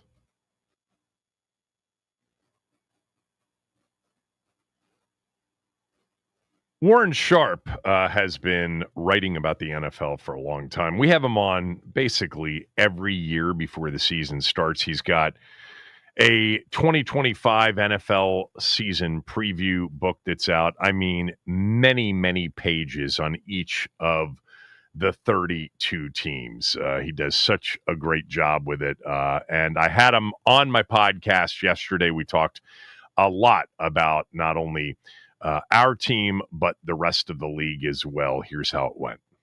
You wrote in your write-up of Washington about 2024. In hindsight, we should have seen this coming. What did you mean by that? So much changed. We were talking about just the history of the Washington Redskins and what they once were. So much changed between the 2023 season and the 2024 season. When you go and you have a new owner in Josh Harris, you get rid of a coach like Ron Rivera and you bring in a coach who really understands what his role specifically is. You let him utilize a strong GM in Adam Peters as opposed to trying to command some of the personnel decisions. Especially you replace Eric Bieniemy with Cliff Kingsbury as offensive coordinator, and then you upgrade at quarterback, moving from a guy like Sam Howell to Jaden Daniels. You also spend $178 million in free agency to overhaul the roster, which was the number 5 most of any team. And yet last year's win total was still 6.5 games. Like all of those things combined happening at the same exact time, we should have had more confidence to say the Commanders are going to be pretty darn good in 2024. Now, maybe nobody's thinking they're going to win 12 games. Nobody's certainly thinking that they're going to go to the NFC Championship in Jaden Daniels' first season there. Dan Quinn's, Cliff Kingsbury's, etc. But you are expecting this team to be better than what they were. And, I thought they would be improved, but I certainly didn't see the leap that they ended up taking. I think we all knew that it was never going to happen as long as Dan owned the team. And so that was, a massive day in the history of DC sports. I mean, it's no exaggeration to say it's among the most important days in the history of this town sports-wise when Dan finally relinquished ownership of the team. With that said, without Jaden Daniels, they could have gone what? What would they have gone without Jaden Daniels last year? Not 12-5. What would the record have been with, let's just say, average quarterbacking? Yeah, I mean, look, they went 8-4 in one-score games. They went 4-1 in games decided by 3 field goal. Yeah. So you're expecting that they're going to go maybe 6-6 in those one-score games with average quarterback play as opposed to 8-4. That knocks off a couple of wins. And then the stat that I love bringing up, you might have plans to talk about it in the future here as we're recording this, but the stat about Washington Commanders' fourth down efficiency that they delivered, but their efficiency on fourth down was the best that we've seen in modern NFL history. And the easiest way to describe that, them converting 87% of their fourth downs, this is the mind-boggling comparison. They gained more EPA, that's expected points, on their fourth down offense than every offensive play from the Kansas City Chiefs during the 2024 NFL season. They gained more EPA per play on just their fourth down plays than every single offensive play for 23 other offenses this season. So, if you don't have Jaden Daniels winning those one-score games the way that he did and executing on fourth downs the way that the Commanders did, I easily could say that the Washington Commanders are no better than a 8-9, 9-8 type team at best. All right. That was on my list of things to talk to you about. So let's go right to it. 20 of 23, the best fourth down efficiency, the best fourth down team in NFL history. And, you're right. I mean, we watched it. It was because of the quarterback more than anything else. So what should we expect in 2025 as it relates to fourth down numbers? That's the difficult part because you're expecting regression. It's logical. You can't continue to set all-time records. And the craziest part about it to me is you guys are in the same division as the team that invented, at least in the NFL, the tush push. And the tush push is the hack for short yardage conversions. And yet it's built off of the basic fact that you are going to be more efficient when you just quarterback sneak it. And then now they developed a way to quarterback sneak where the quarterback is protected a little bit more and it's a little bit more bankable to get these plays to convert. But the fact of the matter is you guys had your conversion rate without running a single push, let alone a quarterback sneak. You guys did not do any, there were no sneaks. I went back and looked at every single play and obviously checked the data as well where it's all charted. 0 sneaks on those fourth downs. To convert at an 87% clip on fourth downs without a single quarterback sneak is mind-blowing to me. And I just don't see that being repeatable, even if Jaden Daniels, the thing that's like the X factor to me about him is that was as a rookie. They're going to get better this year. They're going to get more in tune with Cliff Kingsbury, and Jaden Daniels naturally should be able to play a little bit better than he did his rookie season. And the fact that he uses this virtual reality with Cognize and allows him to have better predictiveness in terms of what to expect from defenses, what he can anticipate. He goes through these plays over and over in his mind.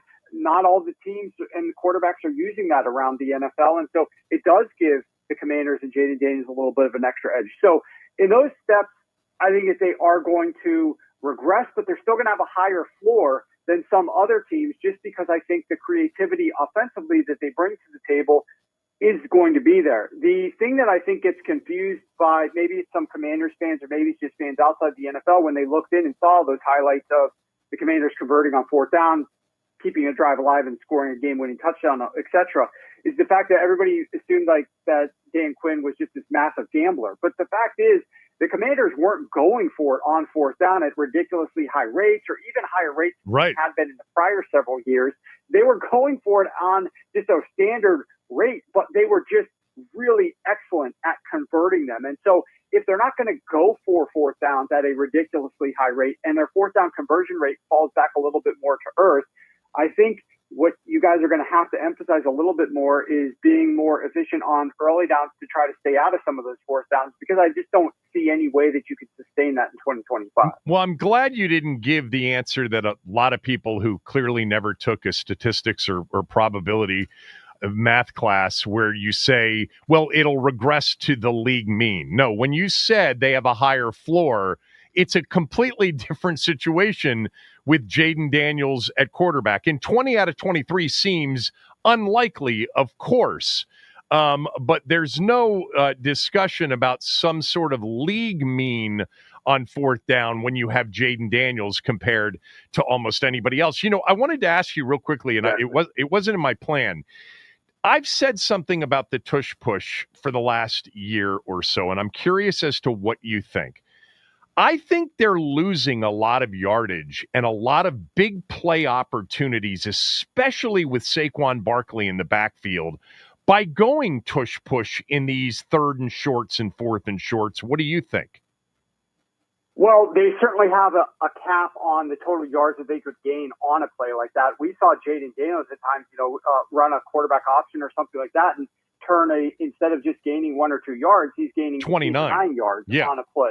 Yeah, exactly. So there is a higher upside for a team like the Commanders that has a mobile quarterback that doesn't just try to use the tush push. The other thing that I want to say bothers me, but it does get frustrating, is it's just so predictable. Like they trot on all the personnel, they slow the offense down, and so the defense has a little bit more time to get prepared for it. It does limit some of the upside, but for them, it's all about just expected points added. Sure. If they convert that play, they don't care if it's 5 yards or 2 yards, as long as they're getting a first down, boom, there go those expected points. So I don't disagree with the thought process. They want that really high floor as opposed to the maximum ceiling on those types of plays.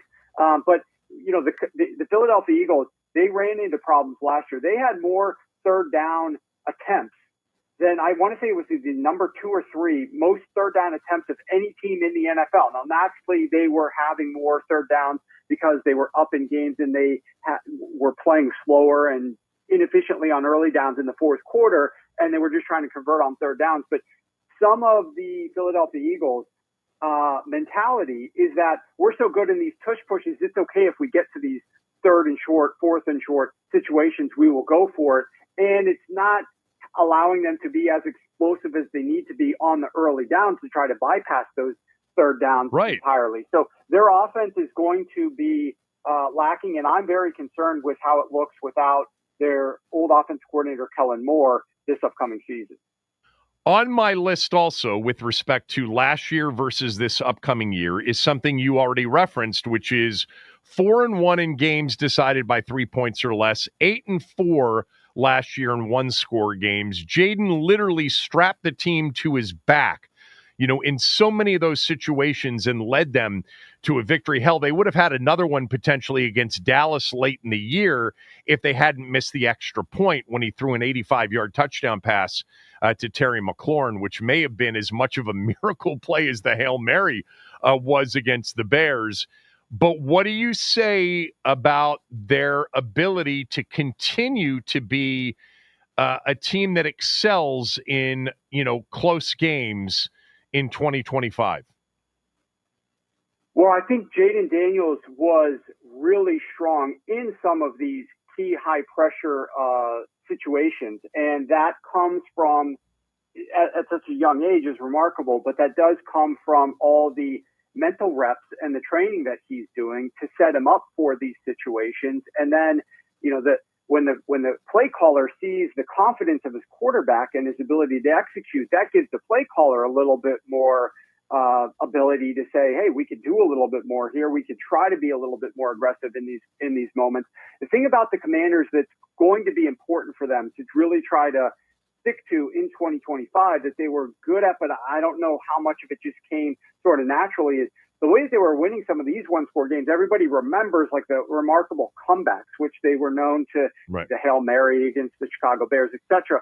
But the Washington Commanders were leading at the end of the first quarter by 42 points across all of their 17 games in the regular season. That was the fourth highest margin of lead after the first quarter in the NFL. They were up by 92 combined points at halftime, which was the fourth largest margin of lead by any team at halftime of their games. And as a result of jumping out to these leads, you are then able to play a little bit more directly in the second half. You're able to keep the defense guessing because you could run, you could pass.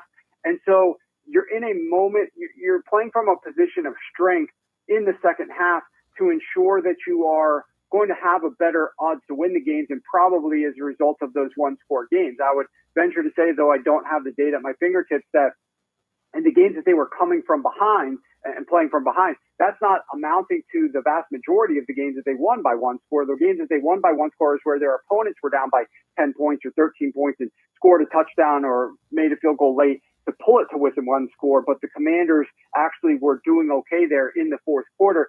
So they have to emphasize not just, we have to execute in those crunch moments at the end of the games, which obviously Jaden Daniels did really well. I want to say he had the number 2 best EPA per pass attempt in the fourth quarter of games, which again is remarkable. But they need to stay aggressive early in games to try to build those leads, to try to make it a little bit easier on their team in the second half, in the fourth quarter of games, so that Jaden Daniels, it's just like Andy Reid does with Patrick Mahomes. A lot of people misunderstand the way that Patrick Mahomes is working into this offense, and it's easy to say, oh, this offense is regressing, and Patrick Mahomes is throwing the ball as far down the field and whatever. They're winning the games, right? Obviously, they didn't win the Super Bowl last year, but they're continuously stacking wins.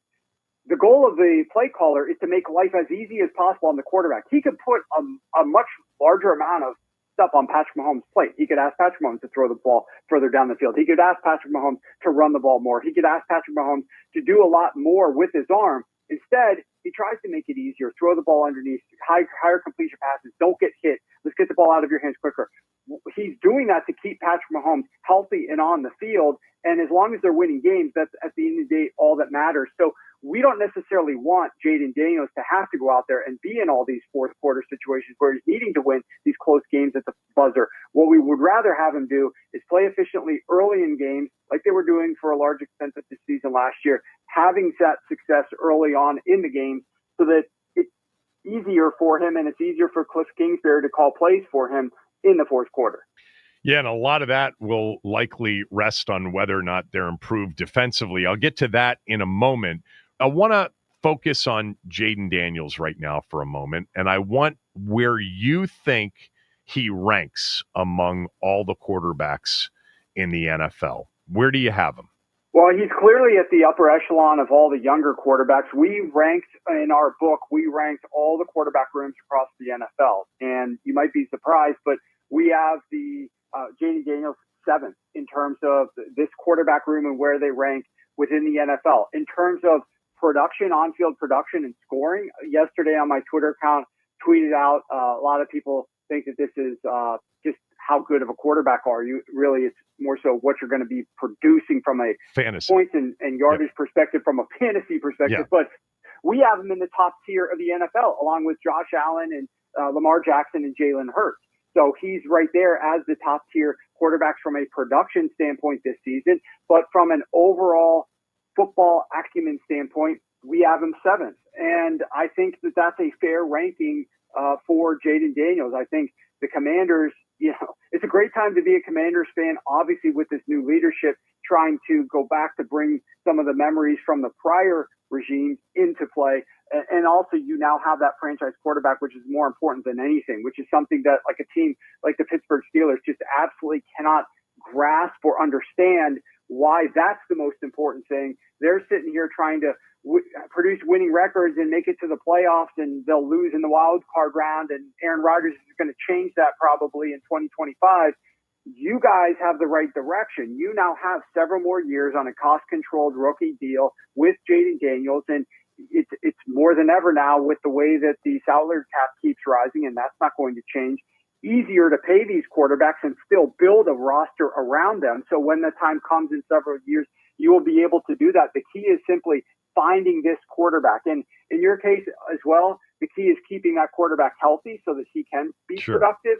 And that's what you tried to do this year a little bit more with the emphasis on securing some better protection up front. But no doubt about it, I think Jaden Daniels, one of the brightest young stars that we have in this league, and it's fun that he's in DC. Warren, do you know after, Mahomes, Jackson, Allen, Burrow, the other two that are in front of Jaden? Yes, so you've got Mahomes, you've got Allen, you've got Jackson, you've got Burrow. It's Jalen Hurts, and the overall metrics, I'm actually a little surprised now that I'm looking at the rankings here. They ranked Justin Herbert ahead of your quarterback. Okay. So that's not necessarily where I would put Justin Herbert, in my opinion. I think the ceiling much higher on Jaden Daniels, especially with what we've seen in his rookie season. Maybe it's that we need to see another year of him doing it type thing, and so there's a little bit of a hierarchy there. And immediately after Jaden Daniels was Matthew Stafford, and then it goes down the list there. So I don't disagree that he could be higher on this ranking, and theoretically, if I had to argue, Jalen Hurts brings such a different element to the game. But I think what we've seen as a passer from Jaden Daniels, I think it's arguable that you could put him neck and neck, if not slightly ahead of Jalen Hurts. There are some issues in, Jalen Hurts just struggled massively under pressure, for example, last season. And, something made no sense with the Philadelphia Eagles passing attack last year. They had the 6th best offensive line in terms of pass block win rate, in terms of protecting their quarterback, yet they allowed the number 1 highest pressure rate. And the only reason that something like that could possibly happen is if the quarterback is taking too long to throw the football. And Jalen Hurts was taking 3.1 seconds per attempt, which was the highest of any quarterback in the NFL.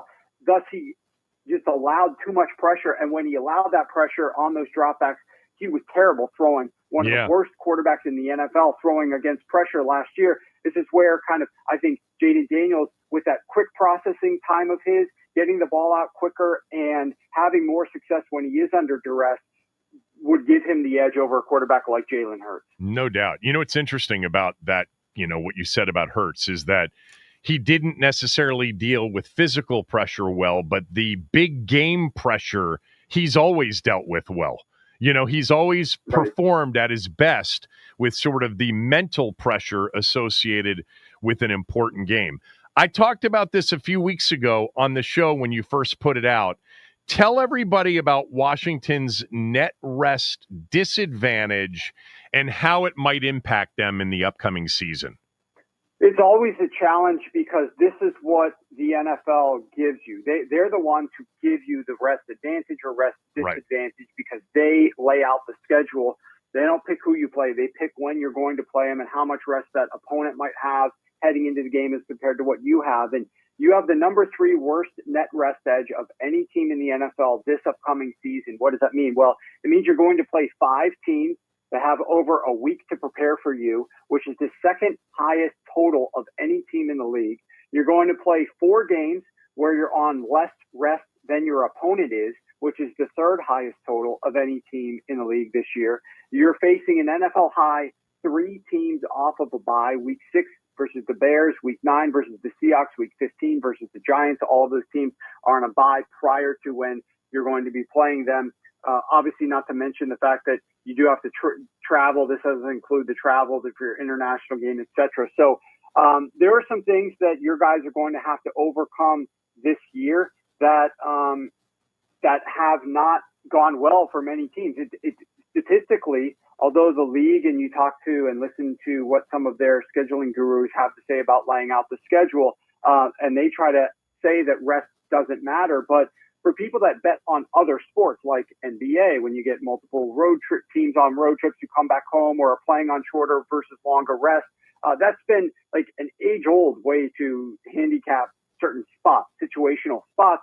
The same is true in the NFL for sure, and the same is true for a lot of other sports out there. It is a factor. You guys are going to just simply have to overcome it. Some teams and with some coaching are better at overcoming it than others. You guys are going to have to overcome it this year. The one thing I'll say about the bye weeks is bye weeks have not been as fruitful for the teams that are on the bye as they had been in years past when some coaches would just say, hey guys, take a couple days off and we're going to get back in here to practice. Now there's mandatory number of days that teams have to take off, and many teams off of the bye come in a little bit more rusty than they left the bye. And so that could play into your favor a little bit in week 6 versus the Bears, week 9 versus the Seahawks, week 15 versus the Giants.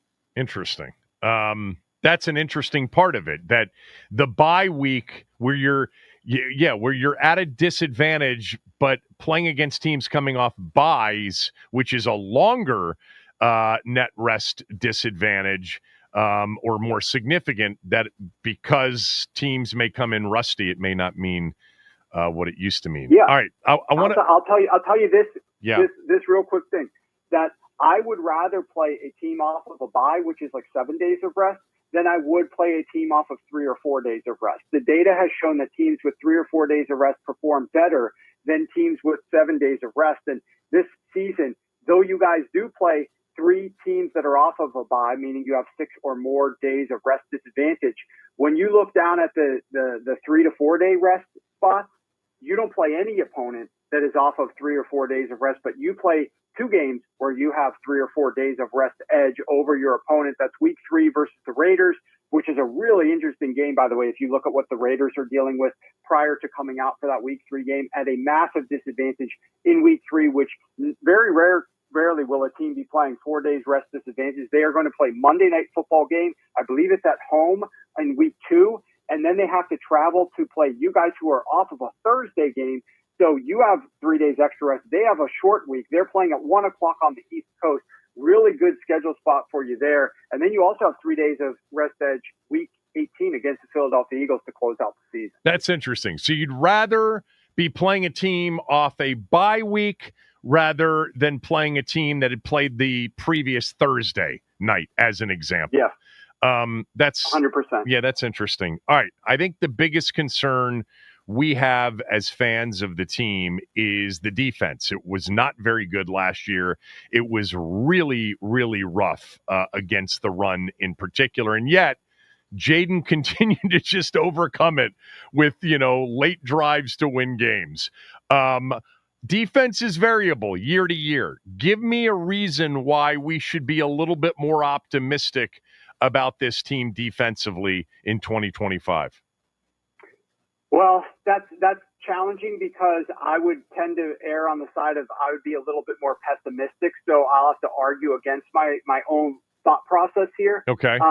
But because if you look at the schedule of quarterbacks that you played last year, it was really just a joke. From right. week 12 through 18, you played nothing. You played nothing but backup or rookie quarterbacks week 12 through 18. I mean, that's a ridiculous stretch there. You also played several earlier on the season who were benched, like Daniel Jones twice, like Andy Dalton, who was ultimately benched. Got to play Deshaun Watson, who was disinterested. Yeah, you're right. Play Deshaun Watson. You go through at the end of the season, you're playing in consecutive weeks. Cooper Rush, Will Levis. The Saints were trotting out Jake Haener and Spencer Rattler. Right. You played Kenny Pickett, who was a backup. You played rookie Michael Penix Jr., and you played Week 18 Trey Lance, who was a backup. Right. So with all of that said, all those bad quarterbacks, your defense still was a challenge. And one thing that we know about Dan Quinn is that his defense, when he was with the Dallas Cowboys, lived off of turnovers. Getting those takeaways and the EPA that those takeaways created were massive parts of the Dallas Cowboys' strength defensively. That's one of the things that I guess if I'm going to argue a little bit more optimistically about what you guys could do, you could get more takeaways. You could do a better job in the turnover department. You were +1 in net turnover margin, offense versus defense last season.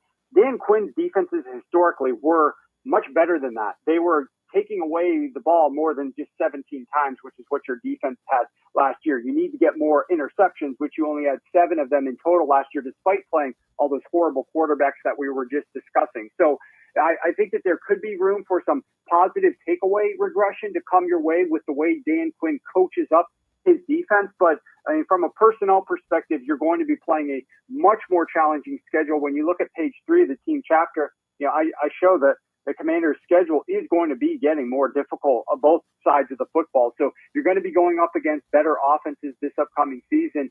To come it upon your defense to find that extra gear, to get a little bit more out of the coaching, and then to figure out a way to get those takeaways if you're not as consistent on a down-to-down basis with solid defense. The other thing, too, and it was really interesting, at the end of last year, I don't know, it may have been before the Atlanta game when they faced Bijan Robinson, Quinn made this comment about their run defense. He said, also, we have faced some really good running backs this year. Last year, they faced Barkley 3 times, Derrick Henry, Jahmyr Gibbs, Bijan Robinson, Bucky Irving, Hubbard. I mean, it was an unbelievable list of top-tier elite running backs, and they get the same thing again this year. I mean, week 2, it's Jacobs. Then they get Genti as a rookie, Bijan Robinson. They get Barkley twice again. They get Gibbs. They get Achane. It's part of that last year, and I didn't even think about it until he said it, Warren, but I can't remember a team facing that many elite running backs in one season, and then the best running back in the league they had to face 3 times, and they do that again this year. Yeah, not to mention just the overall way that Eagles offense is built with such a strong offensive line that you also have Jalen Hurts who's factoring in here as a running quarterback as well. The one good thing is I think the Dallas Cowboys run offense is a shell of itself at some point in time, and I think that the New York Giants went and drafted Cam Skattebo, but that rushing offense is still lacking significantly with a weaker offensive line. So it is going to be a challenge. I overall show that you will face a slightly easier schedule of run offenses than you played last season. Mm-hmm. You're right. I mean, everything starts up in the trenches defensively. And if an opposing offensive coordinator gets comfortable with the fact that they can hand the ball off and get 4.5 yards a carry with regularity, they've got a great crutch to lean on throughout the course of the game. So if you can stop that run early on and get them to feel like they need to pass the ball, and this is where I'll just say complementary football is your friend. If you can build some of those leads like you were building last season, if you can stay up early in games, you at halftime then will force those teams to stop running the football against you as frequently as they otherwise might. So the best thing to do when you're going up against a elite rushing attack, whether it is the Philadelphia Eagles, it's harder to build a lead on them, but any of those other running backs that you were just talking about, is to build a lead offensively yourselves as quickly as you possibly can, so that running back on the other sideline is not going to get as many attempts. This is great. I love catching up with you annually. Warren Sharp's stuff is out. The book is out. You can get it wherever you get books. Go to sharpfootballanalysis.com. Go to his Twitter, his X account, at Sharp Football. Warren Sharp has always been great when it comes to NFL analysis, and certainly when it comes to viewing it from a gambler's perspective, which I've always enjoyed. Thanks, Warren, as always. I want to drop one thing here to surprise all the Commanders fans, maybe you as well. The book is regularly $29.99 on the website. I'm going to give it for just $1 to all of your listeners. If you just go to sharp.football, or you can go to Sharp Football Analysis and just enter the code Commanders, you will get the book for just $1. So you're not going to find better bang for your buck in terms of just preparing for the season, whether you want to learn about the Commanders a little bit in more detail, though we covered a ton here. You want to learn about their opponents, the 31 other teams that are playing this season, as well as some of their expectations. It's all in this book, and no better bang for your buck. So go check that out if you want. Unbelievable. All right. Sharpfootballanalysis.com. Purchase the book, use the code Commanders, and you'll get it for $1. I've got it. I get the book every year. It's totally worth it. Thanks, Warren. Really appreciate it. Thanks for having me, Kevin. Warren Sharp, everybody. When we come back, Terry McLaurin was missing in all of the fun that most of us were having yesterday. What does it say about the state of his current contract negotiation? We'll get to that next.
So many of you pointed out something that I did not point out on yesterday's show, and that is in the team tweet with Jeremy Reeves, Zach Ertz, and Jaden Daniels unveiling the new uniforms, standing in front of, what was, some sort of picture of RFK Stadium in its heyday.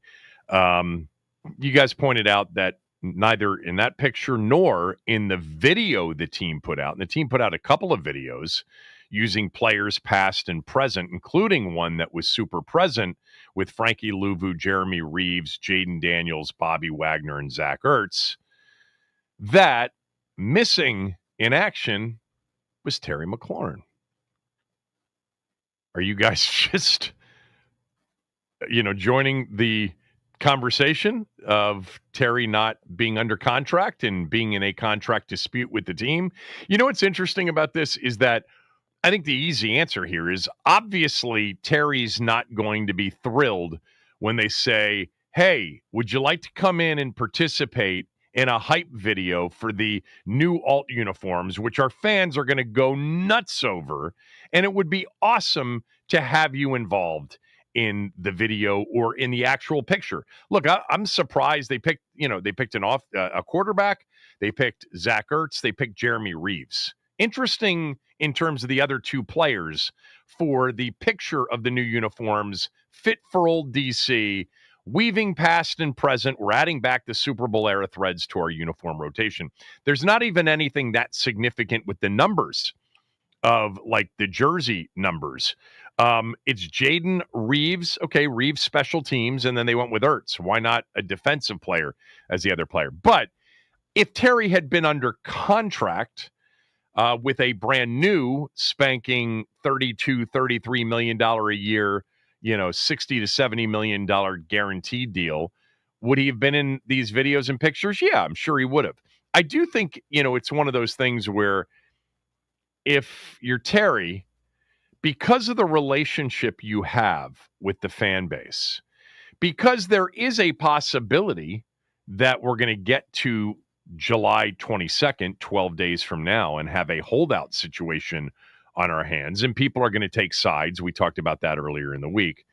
Imagine what a high road move it would have been if he had said yes.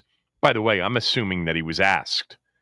I shouldn't assume that because maybe the team didn't want him in any of these videos or pictures, given that he might end up being a holdout. It's very possible that he wanted to be a part of it and the team didn't. So take that into consideration. It's a possibility. But if the team was open to Terry being involved in all of this, what a high road move it would have been had he participated. Now, on one hand, would we as fans know that he did this, recently rather than this having been shot a few months back?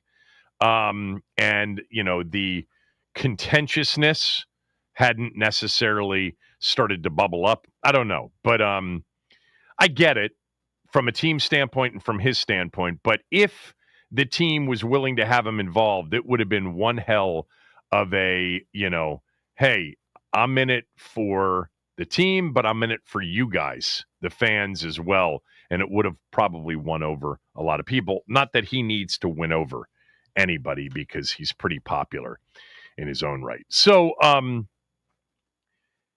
the CBA, the collective bargaining agreement, the extension to that, which started in 2022 or whatever year it was, it included for the first time a provision that would not allow teams to forgive accumulated fines once a deal is reached. Now, this is for players under contract.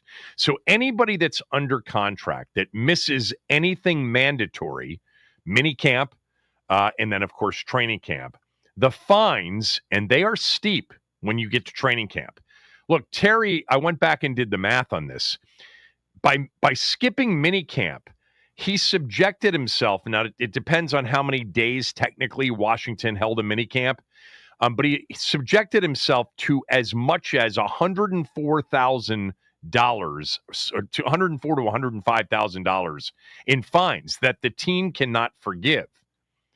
If he misses training camp, it's $50K a day. It's $50,000 a day for every day he misses. And per the current CBA, teams cannot forgive those fines. They can't just say, we're all good. We're waiving those, or we're somehow, making them go away. No, they can't do that anymore. Terry's going to have to pay it.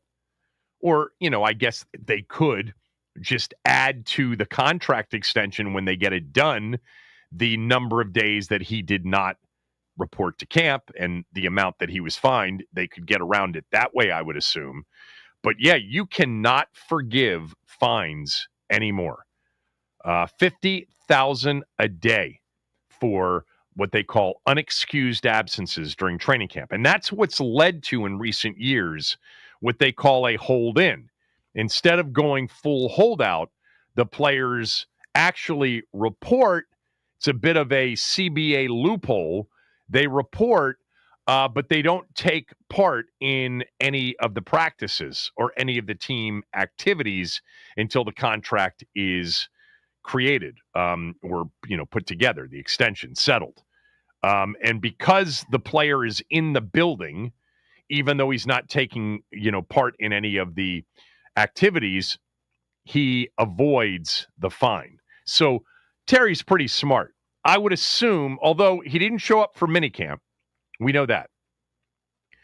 I don't know how this works. Maybe the agent knows that Washington will, put it into the contract where, eventually he'll make back what he's fined when they settle on a contract. But $50K a day is pricey. I would expect more of a hold in. Isn't that what Brandon Ayuk did last year in San Francisco? Yeah, he held in. Yeah. Yeah. So I'm not worked up over Terry not being in any of the videos or photos. They're in a contract negotiation, and it seems to be somewhat of, a contentious one, at least from Terry's side, because we've heard, comments from that side, from that agent. I've said this before, but it could just be stylistically the way that Adam Peters and company are going to handle these things. We talked about the other day, Kittle, Bosa, Ayuk, these contracts in San Francisco where Adam Peters came from, they were all done with players under contract very late in camp or right before the season started. Like we had two of those settled on August 29th and one of them on September 4th. So we could be in for a long hold in or hold out with Terry if that's the style that Adam Peters is bringing to Washington in terms of contract negotiation. But it gets pricey for Terry to hold out when you are under contract. And as far as the, again, the video and the photos makes sense to me. Although, again, if he had the option to do it and didn't, would have been one hell of a statement and one hell of a high road to take had he done it. All right, big upset in the world of sports. That's next.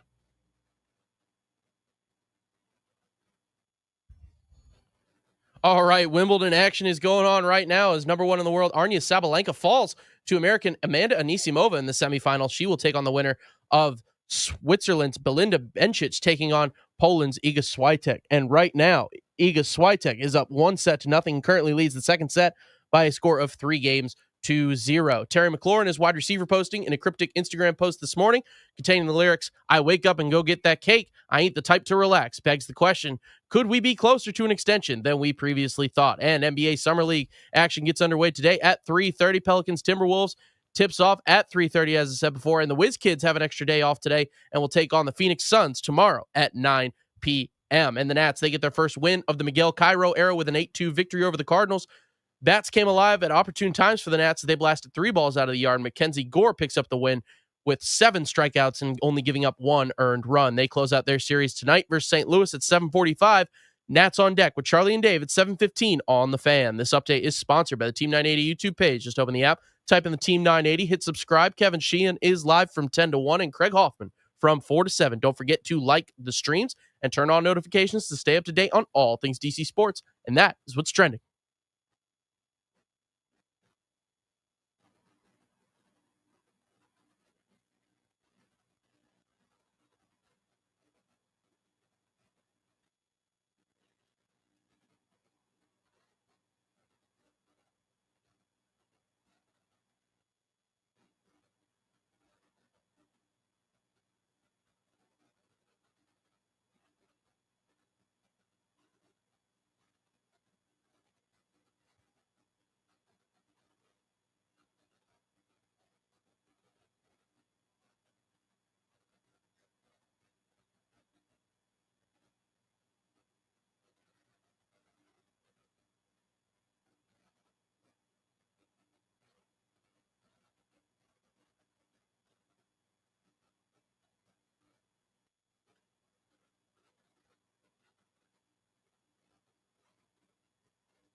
Big upset in women's tennis. Sabalenka went down today to this American player who almost gave up the game a year ago.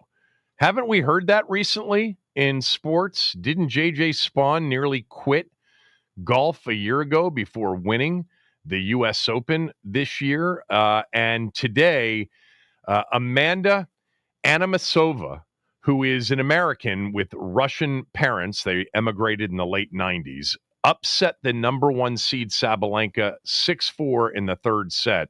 And the story is that she pretty much nearly a year ago quit the game. So good for her. She's young. She's an American. An American has not won at Wimbledon since Serena won in 2016. In fact, Wimbledon will have its 8th straight different winner and first-time winner. Quite the parity in women's tennis when for years it was Serena and Venus. And mixing in Sharapova and, Justine Henin and Maresmo and Kleisters. But before that, obviously, you had the era of Graf, and before that, before that, Martina and Chrissy. It's been a top-heavy sport. No longer a big upset today, and it's an American that is in the final. An American male hasn't won a Grand Slam since 2003 when Andy Roddick won the U.S. Open, but Taylor Fritz will have a chance to change that this weekend. He plays Carlos Alcaraz, who beat him in the U.S. Open last September in the final. Fritz's game is made for grass. It's Sinner and Djokovic in the other semifinal. Good tennis at Wimbledon. I was talking about the German girl the other day. She may have had a chance to win the whole thing had she pulled it off against Sabalenka. All right, we're done for the day. Thanks to Warren Sharp. Thanks to Barry's Verluga. Thanks to all of you. Chris Russell's next.